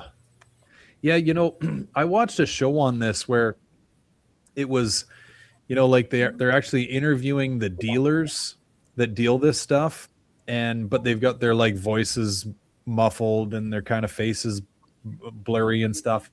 And the interviewer was trying to figure out why is it that people want to do this stuff even though they know it's going to kill them? And they said, the dealer or whatever goes, it's actually like even crazier than that. If word gets out on the street that you're the dealer that sells some stuff that someone's died from, your street cred goes through the roof. Like, you are now the sought after product that really people see. Yeah, like it's the opposite of what your head thinks. Like, because the three of us, if we heard like Hooters down the road, somebody got salmonella from a bad batch of wings, we're not going to that Hooters. But these guys go to that Hooters. Like, it's the It opposite must of be what you good. think. Yeah, like that classifies it as like we need to get that stuff because that stuff. You guys have no idea of the logic those guys have, or lack just thereof. doesn't make any sense. The whole snitching thing, and they're in there for robbery, but if someone steals from them, then that's that person will get their ass beat, or they're made to roll out, or whatever the case may be. A little contradicting. It's just hypocrites big time. It's just very of course the whites always stick together and the blacks stick together, and the Mexicans stick together, and then there's the American Mexicans, the Chicanos, and there's the Paisas, the actual ones across the border. Oh, so they all kind of stay amongst themselves type thing. So right. Yeah, it must just be like a sociological experiment almost in so many ways that, you just get this melting pot of everything. And you watch the groups kind of form and everything else. Like, what a wild place to work that must be. Yep. It's like I was also a training officer. I used to train them when they came out of the academy, and then train them on how to do the job. And I always tell the new guys, you got to leave the shit here. You come in that door, you put your game face on, and then when you walk out that door, you can take your game face off and walk out and forget about this place. It's hard to do. Not everybody can do that. I mean, you have your bad days where you see someone hanging, or someone gets beat up, or whatever, falls down the stairs, whatever the case may be. You see some kind of drastic shit, and you can't always do that. Luckily, I was always able to do that. Right. I'm not wired right anyway, so there's that. Yeah, because you're kind of seeing the worst of the worst, right? I mean, if you've made your way to jail, you screwed up real bad. Wow. So on the flip side of that, Keith, is there any, I don't know, like when someone shows up that was arrested, like that just didn't belong there, like it was completely circumstantial or a misunderstanding, or like what, like could you tell where it was just like this person doesn't fucking belong here, like what the hell's going on, and like would you cater to them a little differently? No, not really. I mean, I try to treat them the same as, most of the time we try not to know their charges, but in the intake unit it was a little easier. It was right there. Because we're always trying to treat everybody the same. But yes, a lot of times you get doctors or whoever in for DUIs or whatever the case may be, and it's do the mandatory 24 hours. Yeah. But it's really weird. It seems like the fucking stupid ones, the stupid charges, the drugs and assault charges, they're the ones you always want up fighting. The guys who come in for murder, they come in, they comply, you put them in a room, and they're good to go. Usually that's how it is. Usually murders are fine. It's just everybody else is an asshole. Really? Yeah. Crazy. Yes, sir, no, sir. I'm like, oh, this is weird, Unless it's a juvenile. We had juveniles there that were charged with adult crimes, and they were just pieces of shit, most of them. Right. Absolutely. Juveniles are the worst. Them and females, absolutely the worst. We had females there too. And the females are horrible. So because I mean, there's different classifications of jails, right? Like you've got maximum security, then you got like lower security, right? But the jail is basically has it all. Okay, so this is we're getting like everybody. You get sentenced and you do like big time, right? Like this is before you go to prison. Yep, this is while you're being held for trial or get bonded out or the case may be.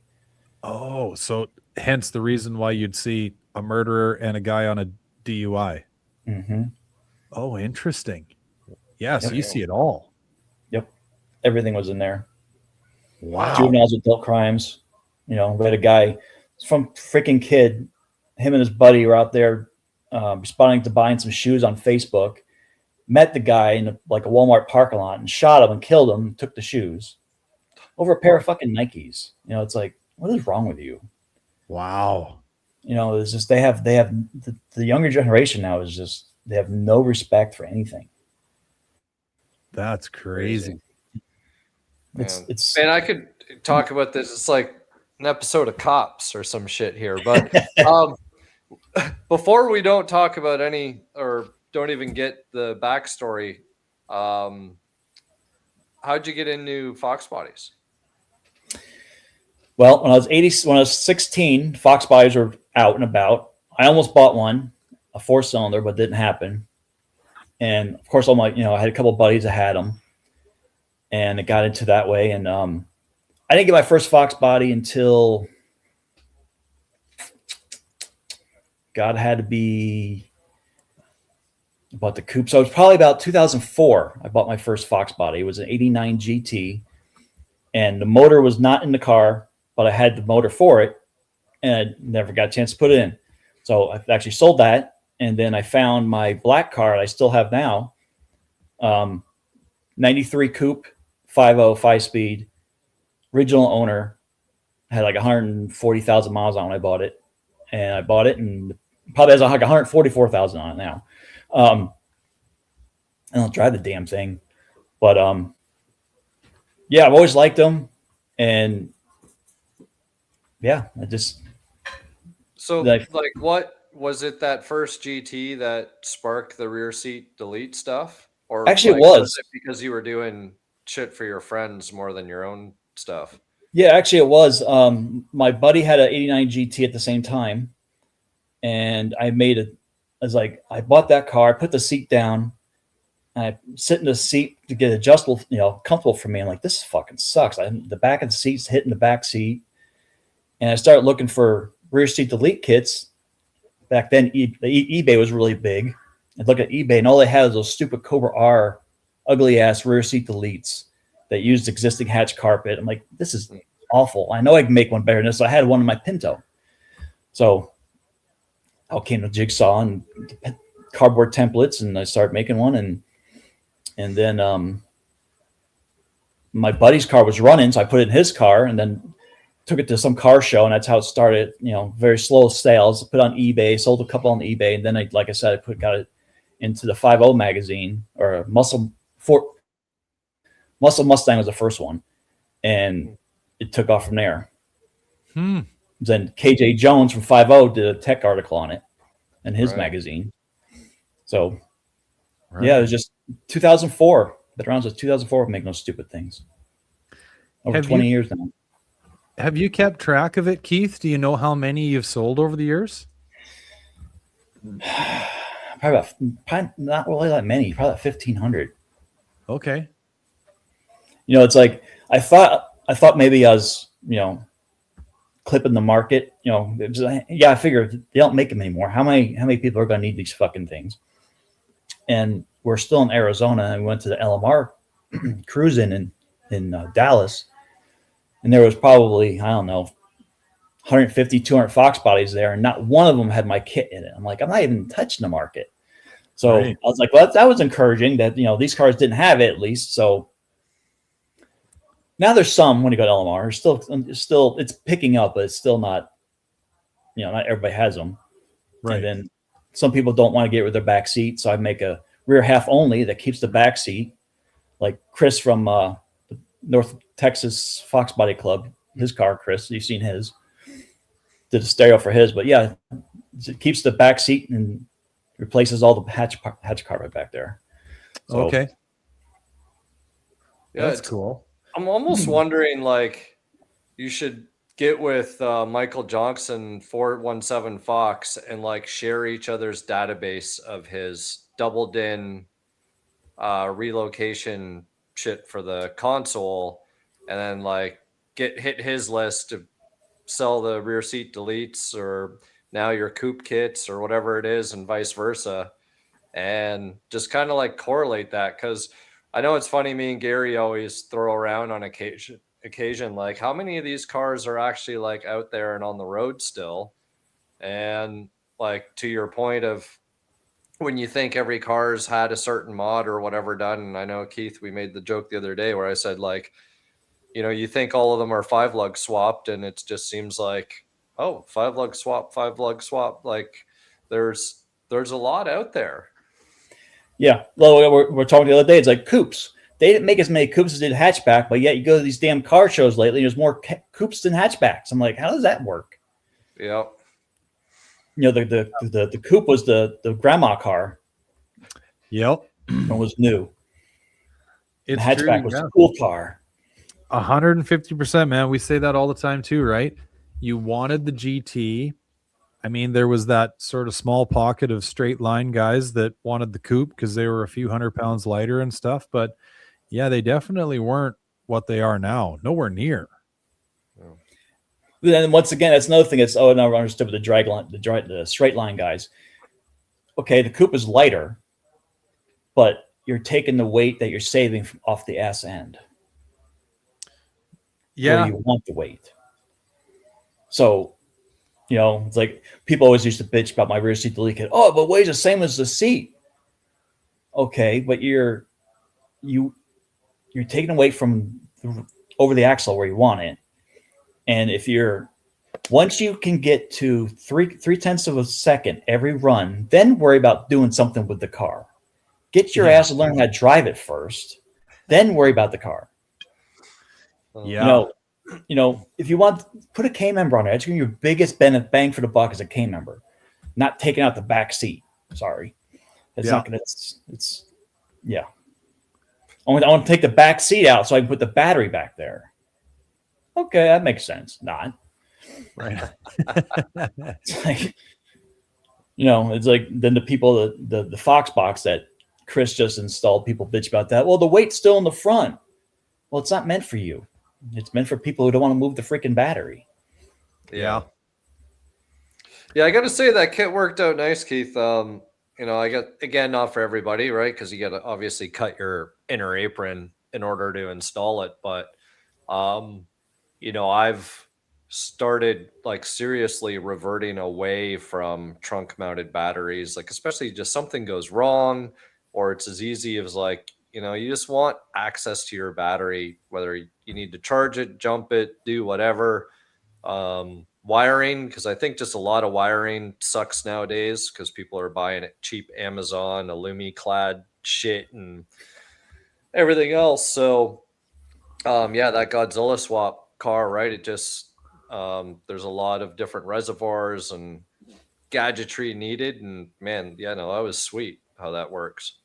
Good. Yeah, it'll free up the space. Plus, it looks better, and it's another conversational piece too. So people, it's like when I had mine, I'd go to a car show and I had the hood up and the batteries in this apron. I'd sit in my chair in the back of the car and look, and the amount of people who would point at the battery, saying that's actually the battery right there. It's like it's kind of cool because people always wonder about it. Yeah. Kenneth Sean, is that guy's name from? Yeah, KSD Notch. Yep. Yeah, he featured a guy's car. It was an '86 Coupe at at Pitts. Yep. Jones, Mike Jones.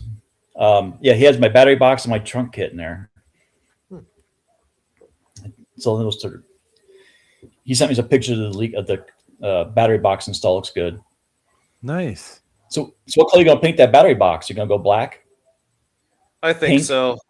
No, a lot of stuff will go black in there. And actually, funny about pink. Actually, was I telling you that on the other car? Oh, that wasn't that. Was it that car? Oh, no, it was the other car. That right. One. Yeah. So Gary, I had the Atomic Fox in the shop going over a couple little maintenance items. In fact, his first oil change, bled out the cooling system, and did a couple tweaks, added some Maker's Garage, Oracle taillights, all that type of stuff. And he goes to me, shit, what was it, Friday? He's like, man, I talked to my powder coating guy. He's like, I think, I want to do a little bit more pop underneath the hood. So we're looking at like the custom tray that the air box is in, the upper intake, and the blower housing itself. And he's like, I want to get them all done hot pink. Oh my. And I'm like, okay, like I get it, but we're not doing this before Mustang Week, or like maybe for what it's worth, like just order another blower casing that's already apart, get that one powder coated because this one's the nice black casing anyways. It's not like it's raw. And you know what I mean? Or I don't know. So because this all started because he saw I showed him the Ferrari red belts that I got for the Cobra, much like, the custom belts that you got in your notch. And Right. I'm like, yeah, man, I'm like, we can do teal or like the Tiffany blue on the driver's side, and we'll do pink on the passenger side because his Recaros have kind of that, teal, pink, and I forget what the other color is in there. And so it just opened a whole fucking can of worms. Oh boy. Yeah, pink will pop, that's for sure. What's next? Pink calipers? Oh, you never know. Never know. Because he's got like the teal or the Tiffany blue, he's got it in the dot for in the 6.0 emblem on the side, and it's teal on the Brembo. The Brembo logo is on the calipers. So who knows? You get really carried away with it. Like I kind of like it because it brings back those 90s vibes colors. You know what I mean? Like it sort of how Blue Sky. What was the name of that car with the Dutch kit that they had like the Summer Nights? Yeah, something like that. And they did like the pinstripe with like the yellow and the blue or purple or it was just kind of a couple little like brush splashes. Yeah. Mini trucking days. Exactly. Yeah, which well shit, I sent pictures to Chris, maybe it was about a year ago now, but I drove past a little mini truck that was stuffed in some guy's back end of his house or whatever, and I'm like, holy shit, you don't see these every day anymore. Like at all. I seen a little like Chevy Extreme extended cab pickup, had the body kit, was all white, nice set of like almost 20-inch Krager looking kind of 5-spokey wheels on it and stuff. Real subtle, nice little pickup. And I posted in my story on Instagram, and yeah, like easily 30-40 people like, holy shit, you don't see those every day anymore. Like they all whatever got crushed and turned into beer cans, sadly, but such a cool little pickup. Yeah. What's crazy about those trucks is, and I think Jesse from Blue Sky, didn't he like send his to the wreckers or something? Because I don't know, ever since that podcast and we talked about it, I get this thing in my Facebook feed on occasion, and it's called like, Where Are They Now? And it'll show like this magazine feature mini truck 9 times out of 10 of back in the day. And now it's like in a wrecking yard somewhere. Just like all pulled apart. And it's like, it's really sad to see. Yeah, there was, I don't know if you ever watched Gas Monkey, but he found the crew cut. Yeah. The big ass dually. Yep. He brought back to life. Yeah, and then they rolled that out in the Tyson fight. Oh, did he? Oh, it was like a convertible pickup, right? Yeah. Yeah. Yeah, because it was shit, who the hell was driving that thing? Or Jake Paul cruising in that stupid that fight that was just absolutely not a fight, but whatever. But yeah, it was actually they rolled out in that for it. Yeah. Yeah, that was a fiasco, that thing. I guess Tyson burned through his money, so he was just looking for a payday, and he got paid more if he didn't beat him. Man, we were all hoping though for the old Tyson. Hey, well, he was going to rock his world, and then you could see that the fucking look on Paul's face and said no. Yeah. And then he let up on him. Oh so yeah, it's like, but yeah, he let Paul know he had him. Yeah. And maybe that was the strategy all along, right? Is he knew that there was going to be like tight eyes that were going to look at this in slow-mo after the fact and see him like come in for something, and then pull back. And it's like, yeah, I don't know. Like if that is truly the way that it went, which we're all pretty sure that it is, you would think that, like, if I were Tyson, there should be enough people like, okay, we've designed it this way, but I'd be having some backdoor bets that will far surpass all that, like almost like throwing on top of the throw. Yeah. Yeah. You'd think. But maybe but with that said, maybe it was like contracted, like more so than we know, where it's like you have to do this, and if you do it another way, then this, that, and the next thing could happen. Like there's just so much that we don't know that up in that high end of things, right? Yep. It's like that one fighter was a Mayweather. The guy used to carry a suitcase of money around with him all the time. I think that was. Yeah. They're all those guys just piss it away. It's like, how can you piss that much money away? I know, like deep down, I think, well, all of us from our generation wanted the real deal to happen. I wanted to see Jake Paul get his claw cleaned, but the outcome that I expected, which this comes out of one of my favorite movies, Snatch, with Brad Pitt, the gypsy fighter. And it's like, dude, all you got to do is go down in the third, right? Like, this is all you got to do. And he sees red and knocks the biggest dudes out. I'm like, please make this happen. I don't care how much money's on the line. Like, this is more from like us old boys, right? That knew Tyson in his prime. We need this. Okay. Because this is going to show us that us old boys still got what it takes. And I think in a roundabout way, now that time's passed, we've seen the slow-mo videos of it all, maybe we still get that justification, but fuck, I wanted to see that guy get his lights knocked out. Yep. I wish it was a fair fight. Yeah. I wish he didn't need the money. Yeah. I know. Yeah, because the guy is such a yutz. It's like, I don't know I can't imagine anyone that I run around with enjoying the company of Jake Paul. So yeah, it was like twofold. One, I needed to see Tyson come back like he was in the 80s and 90s, and two, knock that dipshit out. Mm-hmm. Oh. Yeah. Anyway. Yeah. I was gonna say, Keith, did you ever do anything else like mass production wise? Because I know you had a Lightning back in the day, and oddly enough, there was that, I think it was MTX that made a box that kind of fit perfectly, like with the bench and the stupid armrest and all that. Yep. That was like really sought after, and then they stopped making it.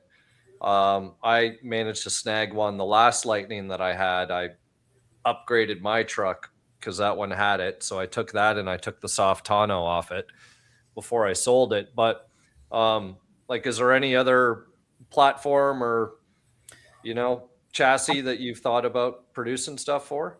The early Mustangs, 65, 66, 69.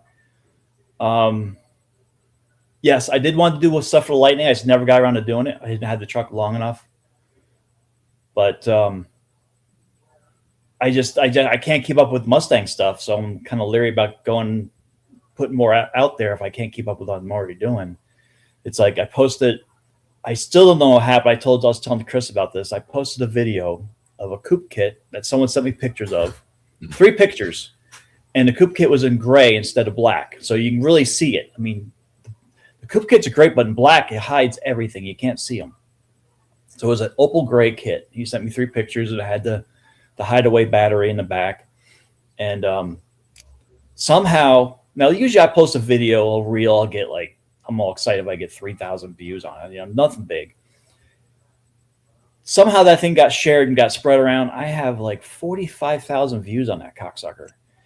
And everybody's all like, will this fit a vert? Will this fit a vert? I'm like, no, but hopefully by summer I'll get one going.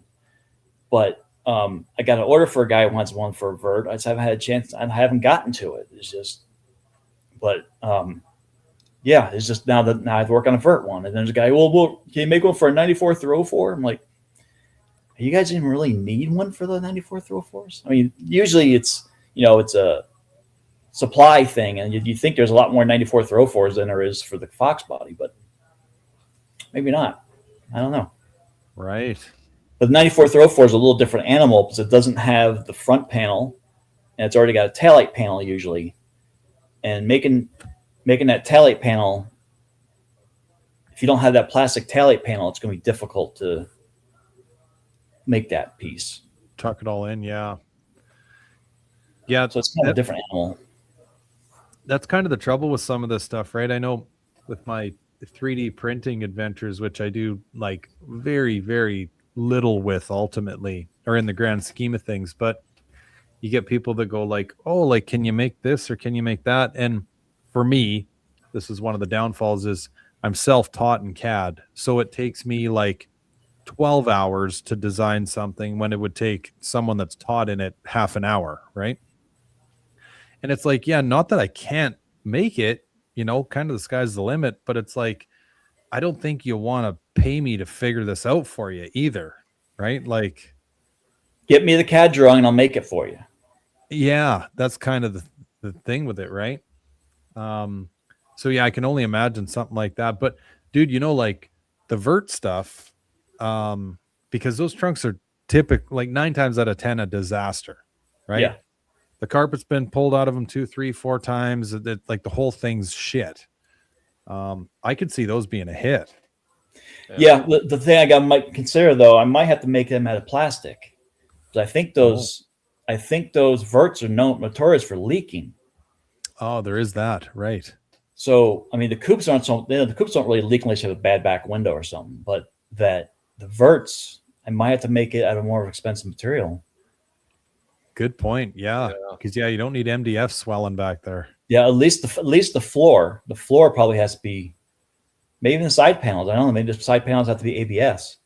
So I don't know. But the reality is, like, I don't know if that should actually be your problem to deal with, though, because it's like if you're a vert owner and you've got enough money to invest in, you know, outfitting the back with a stereo or whatever, then you should make sure that your top's in good shape, the rear window, and that liner, because there is like a black liner that, and I know exactly where you're talking about, and I've seen the water pool in that liner.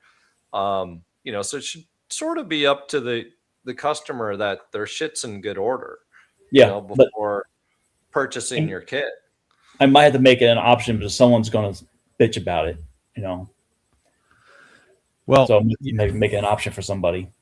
Yeah. And you know what, boys? Yeah, like I can kind of give you some insight on that too, because so like something that you'd think has like very limited opportunity to go sideways on you, but like my front license plate bracket.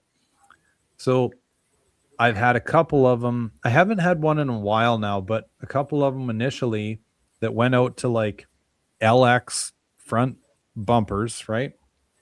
And 9 times out of 10, especially if it was like a Southern car, those front nose cones have seen a lot of heat and they've warped. And, you know, all of a sudden the oval mouth turns into this like sperm whale mouth. And anyway, you go to bolt this license plate bracket on and all of a sudden your bracket's cockeyed and shifted and whatever.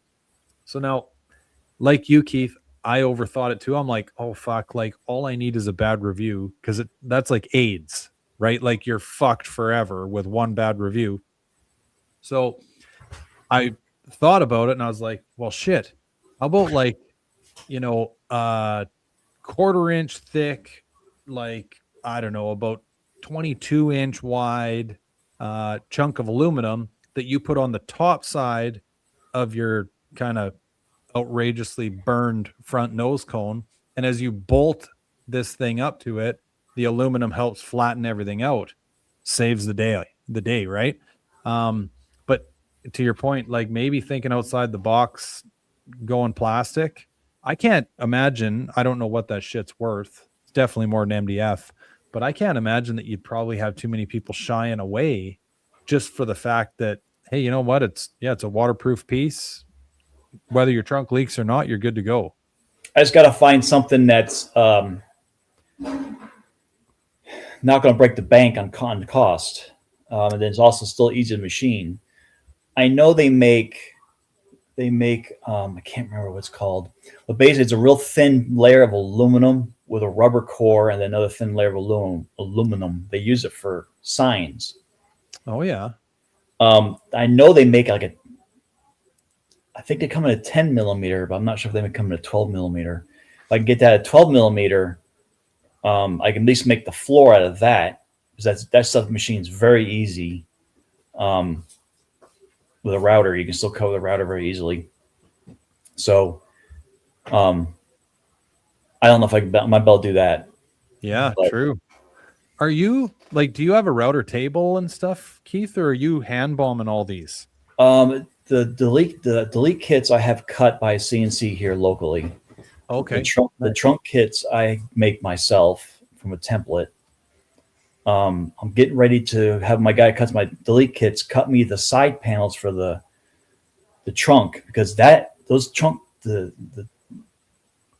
trunk kits are a pain in the ass. They look great, but they are just a bitch to make. And especially the side panels are all 1/8 inch, and there's 1, 2, 3, 4, 5, 6, 7, 8, 9, 10, 11 pieces to it. Right. And that's just a lot of time to cut it. Even if I, cut 3 or 4 at a time on the router, it's still, you still got to get them somewhat down the sides and then put them on template and router. It is just a pain in the ass. So, and there's parts of it that are real thin and fragile and easy to break. And I'm going to try to get to my CNC guy. He has a small laser table that he can cut it on too. Oh. So he can cut the wood with a laser, and I can just cut the floor, and that's pretty easy. That's 1/2 inch MDF. And that's the simple part to make. It's just the panels. The side panels are a bitch. Gotcha. Wonder how that works. You'd think it'd burn it, but it must be some sort of technology. It has a little bit of scorch on it, but cuts it. Wild. Yep. Yeah, because those router tables, I guess you almost got to be in the right place at the right time, right? And find somebody that bought it, never used it long enough, and it's just it's like a pool table, right? Like, hey, if you come here and tear this fucking thing out of here, you can have it for free kind of deal. But yeah, they're not cheap to buy initially if you want to just order one. When I built my shop out, I built room for one, but I had to build my secondary room first to have room for it. Because right now I have my table saw and my router and stuff like that, and my workbench all in one room. But my workbench is 4x9, so it's big. Because all my delete kits are huge. So I need space. So I want to build a secondary room. I had the room for that too, to put the workbench in there and make that my clean room. Because right now, I make sawdust. I have to clean the table off every time I go to, between jobs. Where if I had the clean room, I could do everything in the clean room and make the workshop the workshop. Right. But I don't have the funds to finish up my shop right now, so I'm making it work. But make a long story short, I do have the room for CNC in there, a 4x8. Okay. So it's is it going to benefit? Is it going to save me time? Is it going to, it's going to save me money, but it's going to save me time. Yeah. Oh. The business end of it, right? Yeah. Where do you spend money and whatever? Do you just keep going the way you're doing it? And yeah, that's a tricky, those are tricky decisions. I need to find a helper. I can't do it the way I'm doing it. I'm trying to find a helper. I just can't find one. Right. Was that a new helper you had over there, Chris, with you the other day? No. That was just a friend hanging out. I wish I could find a decent helper. I'm in the same boat. That was just some random streetwalker? Yeah. Found him at the strip club. As we used to call the new arrestees at the jail, we called them critters. So we all old. Oh. And then, every druggie we see on the street, that's a critter. Yeah. Keith, do you, because the dust of MDF is a whole nother animal. Do you got some sort of heavy duty HEPA Really, hey, just wearing it. Yep. I have a dust collection system which works somewhat, but then there's times I break out the belt sander or the grinder, and yeah. Wow. Yeah, that's intense then. And the glue ain't much better. The glue I use for That's the carpet. Well, the glue makes you not care about the dust. Yeah. I wish it affected me. It doesn't I don't get anything out of it anymore. The wife will walk in there and go, "What the hell?" I'm like, what? I don't smell nothing. Yeah. Yeah. Well, it's always funny when you step outside your shop and then you start smelling whatever's going on, and you're like, "Oh, okay, yeah, that must be pretty bad in there." Yep. yeah. But it just, I remember back in Tucson, I had a helper, and we'd do a delete kit together to get it done faster. Sometimes, and with the whole time it was like a constant spray because one piece after another. One was be spraying, one was be applying the carpet, whatever. And one night we're sitting there like, we didn't even realize that we're getting high from it because it was just constant spraying, and that's the only time that we really affected me from the glue. But right. Yeah. So this one will sound fairly obvious to most, especially you two, but to me at the time it was not. So when I decided to build a fiberglass box for the trunk of my coupe in the spare tire holder. So very first time taking a crack at fiberglassing and not knowing any different. I'm in there and I'm laying down fleece and I'm coating resin, and you're in the trunk of a coupe. So you're right over it, like eating it. And it was during the second coat I started seeing things, like I was fucked up, right? I'm like, Jesus Christ, what is in this beer? Maybe I'm drinking like Wildcat Strong or something. I don't know what's going on. I'm all jacked up. And anyway, I muddle my way over to the bench and start reading the fucking label on the resin. I'm like, oh shit, what am I doing here? Right? Yeah, I'm lucky I didn't pass out. Like it was that bad. Yep. Glue my face to the side of my spare tire sub box. Like, Jesus. It's like cutting fiberglass or sanding fiberglass is awful. Yeah. You just itch. Oh, dude, I was telling you guys earlier about playing electrician. Well, last night was my wire pulling night, and I'm going from one end of the shop to the other, and it's a drop ceiling in here, and they've laid like R12, like 18-inch bats of this shit on top of everything. So I did put work gloves on, but it didn't matter, right? Long sleeves.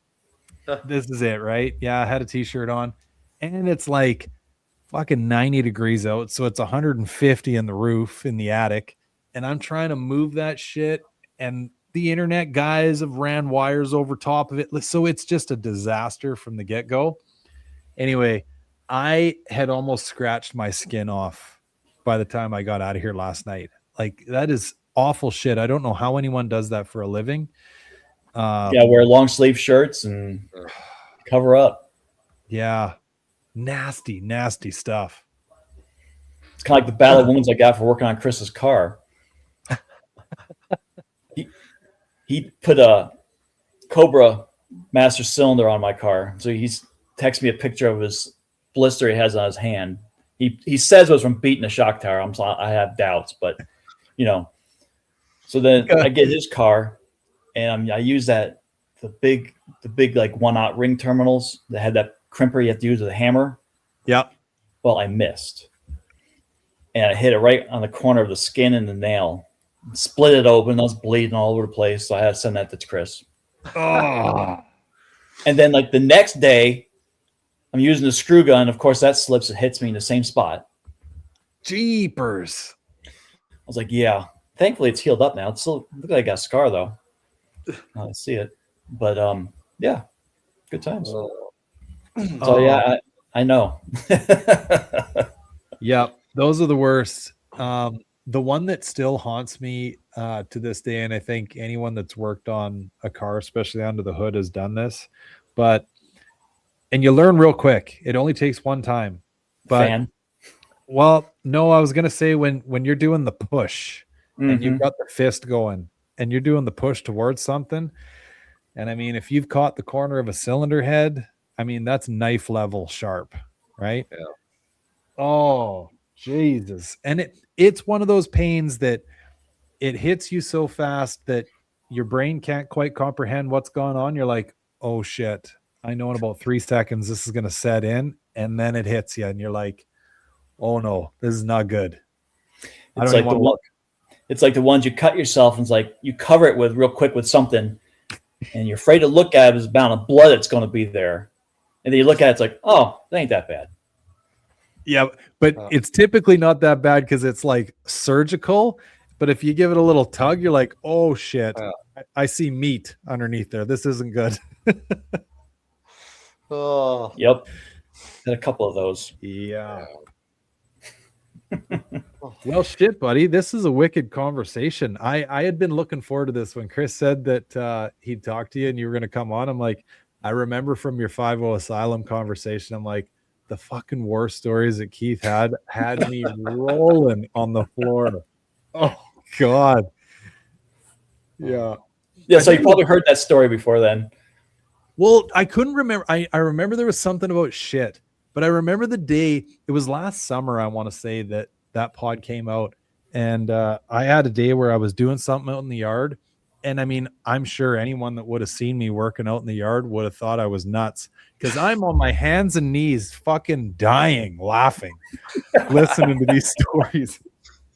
Just earbuds. Nobody knows what the fuck I'm doing. It looks like I'm on bath salts. Looks like I'm on the yard on bath salts. But yeah, this was a lot of fun, buddy. Yeah. I forgot. You might have mentioned too about the peelers. I couldn't remember that. About the what? The strippers working in the strip club. Oh yeah, I probably mentioned, but I don't think we went into it very much. Yeah. Right. But yeah, I've done jack of all trades, master of none, as they say.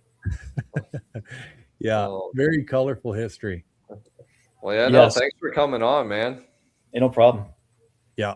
And dude, keep doing what you're doing. I love the fact that, you know, sure, I'm sure at the time when you know, shit hits the fan, you get whatever, let go for not taking the shot, or, you know, bullshit post on Facebook, whatever the case may be. I can't help but think the universe is trying to show you, like, hey, quit fucking around over here and just go do this thing.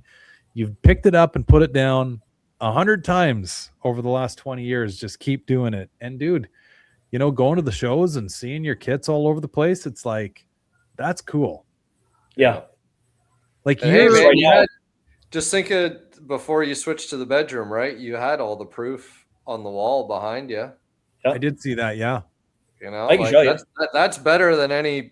You don't see my degrees sitting on the wall. I got a bunch of those fucking things. Dude, that was all 5.0 or Mustang stuff. See if I can get it on there. Yeah, that's super cool, buddy. There you go. Kind of dark hallway here. Seconds. Hold on. See if I can get this. Like, it's neat to think, Keith, because like oh, there they are. So that one's the battery. Yeah. And then this one, the Sound of Fury. That was where is it? It's hard to see it. That was Steve Turner's and his Shelby. Okay. And then this one here was the very first one KJ did with the stereo, with the Race Elite kit. So that's the one that kicked things off in 04? Yeah. Yep. And then this was KJ Jones, his T-top coupe. What is it called? Base Boulevard. And you can still find this stuff on Motor Trend. It's still on there. Huh. I think I even got them on my website as far as links. So I have like a media page. Yeah, dude, because I know, you know, you're not the type of guy that would probably you know, it would change anything about how you go about doing things or how you live your life. But to think that, you know, when you're long gone, these kits are still going to be kicking around in cars, and Yep. people will still be telling stories Hopefully. about this stuff. Hopefully they'll be kicking around. Well, it's the same thing with Chris, you know. I mean, all the shit he makes. Now, don't you have your own business as well, as far as the customizing? Yep. So doing, like, now officially doing it full time, same thing as Chris. But yeah, like, you know, the little things you sell for these cars, or the whatever, like you say, it's, you know, even if you were part of that car's story, you know, that's a little bit harder, I guess, because somebody has to ultimately tell that story. But like, you're literally leaving artifacts in these cars. Well, we all are. I guess maybe, yeah. I mean, anytime you put your hands on it, you make something or you change it from what it used to be, you're leaving your mark. Yeah, true enough. Even if, you know, it's beating a shock tower with a hammer, you know. Yeah. Or your Should radiator support there. Radiator support, Gary. It's true. Yeah. You should sign all those little dents we put in them. Hey, shit. I remember beating the shit on my floor in my coupe. I put my Recaros in there because the time it was called, the seat tracks were Wedge Engineering, I think. I think they got bought out by Carbo, but they didn't fit quite right with my seat extenders, and I had to beat the floorboard to fit the damn thing in there. So, you know, someday when that car is someone else's and they pull the carpet out, I'm like, what the fuck? The floorboard's all bent up. I hated doing it because the car is unmolested. You know, it's all basically bone stock. Yeah. I was telling Chris that I had grand gesture. I wanted to take the rear ledge out of the coupe and make it go all the way back to the window, kind of like a fastback and like a fastback 69 Mustang with a full down rear seat. Right. Went all the way to the back, and then make a package tray back there. You can put in a inboard mounted shocks or something. Right. But I can't do that now because I need the car for templates. So I'm kind of locked in to, you know, what Ford made for me. So. Right. Yeah. What did they call that? Wasn't it like a 3+ or like there was a weird term they called that? They call them, well, some people call them 2+2. Right. But it was just a fold. It was a seat, but it was just folded down. But behind the seat, there was a space to put a duffel bag. Basically, it wasn't very much space. Right. And then the trunk was much smaller, but it went all the way to the back window. So, and just went straight down or on an angle slightly. But I was like, that would look kind of cool in the coupe. I haven't seen nothing done before. No. But yeah, I'm not gonna do it now. Kind of like a convertible does, but there's no wall there. Right. That's where the top goes. Or what's that one? And McLarens, those weird ass convertibles. Yeah. Yep. I made it. Yeah, that is cool. I've never thought much about that. I made a trunk kit for McLaren without having a McLaren. That was fun. Oh, really? What? Just somebody send you a bunch of numbers and you had to deal with it? Yeah. So pictures and dimensions. So I don't know if you're filming McLaren, they have beams that come out from the shock tower to go all the way to the back taillight panel. They come up on an angle, like a triangle. And then the back, they moved the stupid the torsion bar springs, the thing for them, they moved them back. So they were in a different location. And then there's almost a wall there, but not really a wall. It kind of goes down on an angle. So I had to make all that without the car. Just with measurements. Thankfully, somehow it fits, so that's good. But that's always a challenge when someone has a car, that roll bar or the case may be, and sometimes I can make it with measurements. Sometimes I got to send them a template, and then they cut the template, send it back to me, and I got to figure out how to get it in the car because it has to, make it 2 pieces or 1 piece, or it's yeah. Here and there, but. Well, especially when you're dealing with like bracing and roll bar related shit, right? It's like, okay, this is cool that you want this, but like, how do we get it in here? Yeah. Do we need this thing to be like 16 pieces and whatever? We part them in there. How do we do this? Yeah, I just made one recently. He had some 2 down bars in the back. So the main piece, I just basically cut a U out of it, and then the back piece goes in the same way. And then there's 2 filler pieces that went around that. Then the front piece I had to cut in half with notches in the front. Because his main hoop went to the seat beam, not to the floorboard. So then I had to cut the front piece. So it was just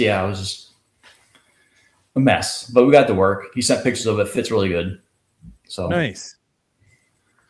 Yeah. Well, and then you're dealing with, maybe this car's been whatever T-boned, and your standard issue kit is whatever, a 1/4 of an inch too plush to fit in, their reimagined GT.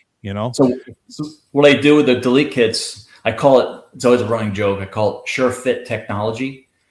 So I put 1/4 inch foam, dense foam on the edge of the delete kit that takes up any imperfections in the side panels. Discrepancies, yeah. Yeah. So usually you kind of have to just pop it in there, and it kind of puckers in place.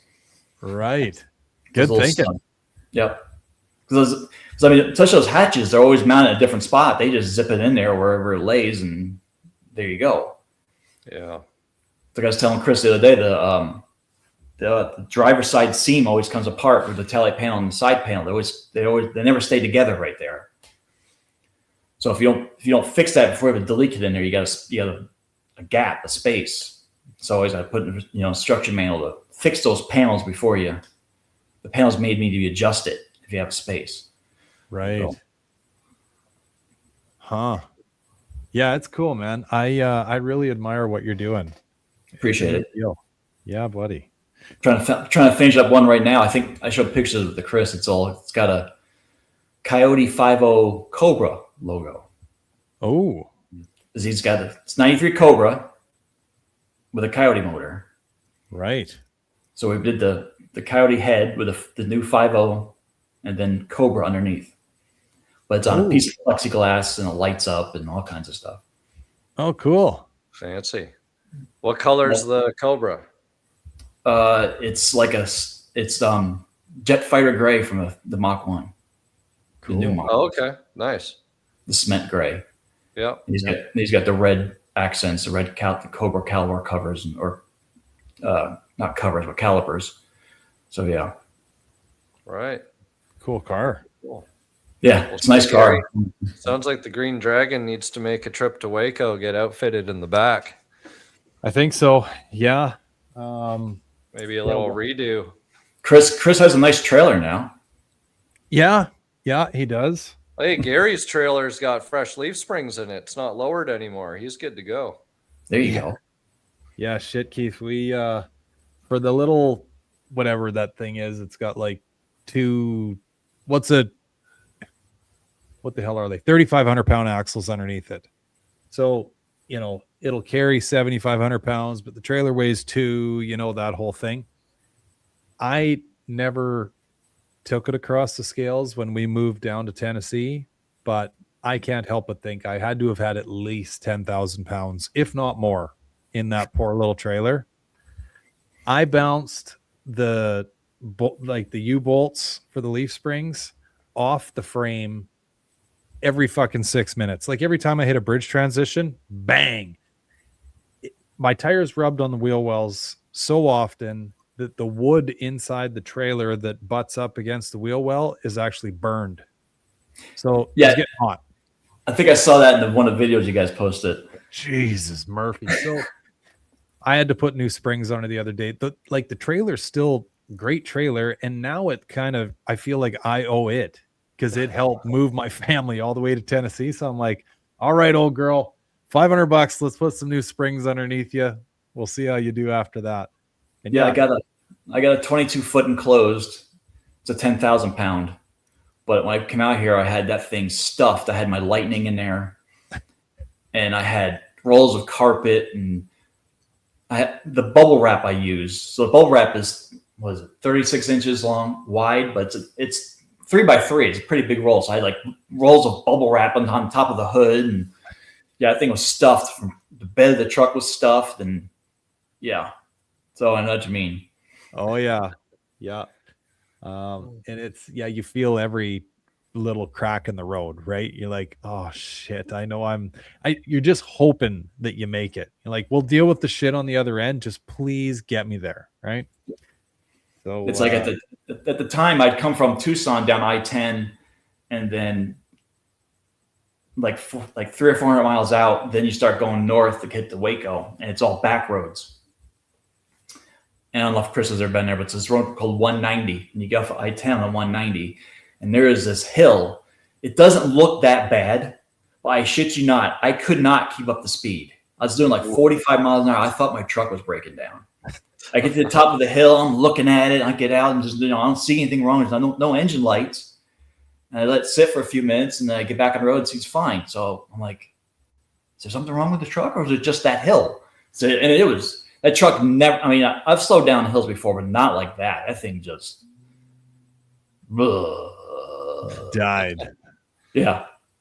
And it was, but yeah, it was apparently just me. So, yep. Right. Calling the wife, hey, I might need a tow truck. I'm in Iran right now. Iran, Texas. Yeah. In the middle of freaking nowhere. Yeah. But thankfully with nothing wrong. Just a hill. Nice. Cool, buddy. Well, yeah, thanks again for doing this, Keith. Really appreciate it, pal. And keep doing what you're doing. People are talking about it out there, man. It's as long as you're keeping up, I think people are going to be buying. So you hearing anything out there? Anybody got my product in their car or no? Oh, besides Chris? Yeah. 100%. Yeah, I've gotten good feedback and stuff. But we actually used your product in the Shipbox Fox. Yep. It was secondhand because I think it was right. It was red and we sprayed it, right, Gary? Because it came from OG Superfly, because he's got that porno red interior. And I don't know why, because I think he ended up putting one in his car again after the fact. But he ordered one from me. Yeah. So, but yeah, he actually painted the carpet. No, he donated one to us like a couple years back, and then I don't know why he didn't want to use it in the first place, or not that he didn't want to or didn't or whatever, but he donated it to us, and we sprayed her. Wow, I didn't know he bought two from me. I think maybe he bought that one used. Maybe, I don't know. Yeah, I'm not sure, but no, definitely familiar with it. Obviously here, because you're in the area, so you do see more of your stuff here. But we'll get Gary as a Tennessee sales rep. There you go. Yeah, 100%. Yeah, it's like I need to do more cars apparently, because I can't have not able to make it to these shows myself. So I gotta have someone else's car there to show my shit off. 100%. So when are you leaving for Mustang Week? Tomorrow morning. So yeah, I gotta go pack and get ready here.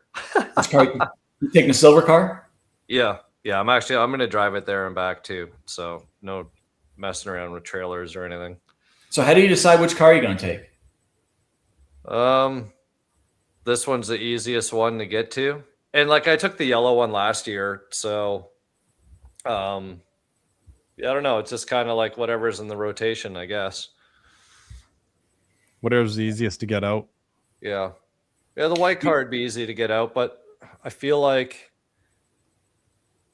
we took it to the North Texas thing there a couple years ago. So I think the year before that, the silver one I had at the LMR Cruise-In, but now the trunk's done. So, and I've got AC. Yeah. So game changers. We still got to get those LEDs on there. Yeah. On the yellow one. Yeah. Yeah. Light some stuff up. I was looking for my rolls of LEDs, and I think they're my toolbox for your car. Sweet. We're just going to go one color, right? Yellow with a switch. Yeah, that's the only color for that car. Everything's yellow. Oh, Yeah. Are you going to Mustang Week, Keith? I am not. I was going to, and I just can't get away. I just got too much going on, and Right. it's unfortunate, but yeah. So how did how was your trunk at Pitts? Did you get a lot of, any feedback on it? yeah, actually I had a lot of good compliment because I think there was like a few because I'd posted up the video and stuff and a little bit beforehand, and yeah, no, it was received really well. Good. Even by me. I love opening the trunk and seeing it all tidy and the logo and stuff in there. Yeah, and that aluminum looks pretty. That brushed aluminum vinyl is pretty cool looking too. Yeah. Yeah.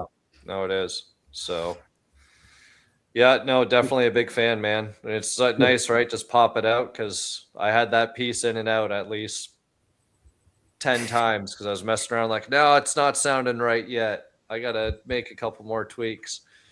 Yep, well, it's easy. It's very easy. Yeah. Well, I'll be posting pictures of that new one. Chris has already seen it, but Gary hasn't, of the new one I'm working on. I was going to try to take some video of it tonight. It was at 9:30. Might happen. We'll see. Yeah. Because it's got LEDs, so it's always nicer to take it at nighttime. Right. So, but yeah, well, I appreciate it, guys. And if you guys need anything, just give me a shout. Well, Chris, we'll be doing a project here soon anyway. So, Yep. 100% Keith. We will, buddy. Burst. Awesome. Okay, bud. Thanks again. Thanks, guys. Have a good night, everybody. All right. Cheers.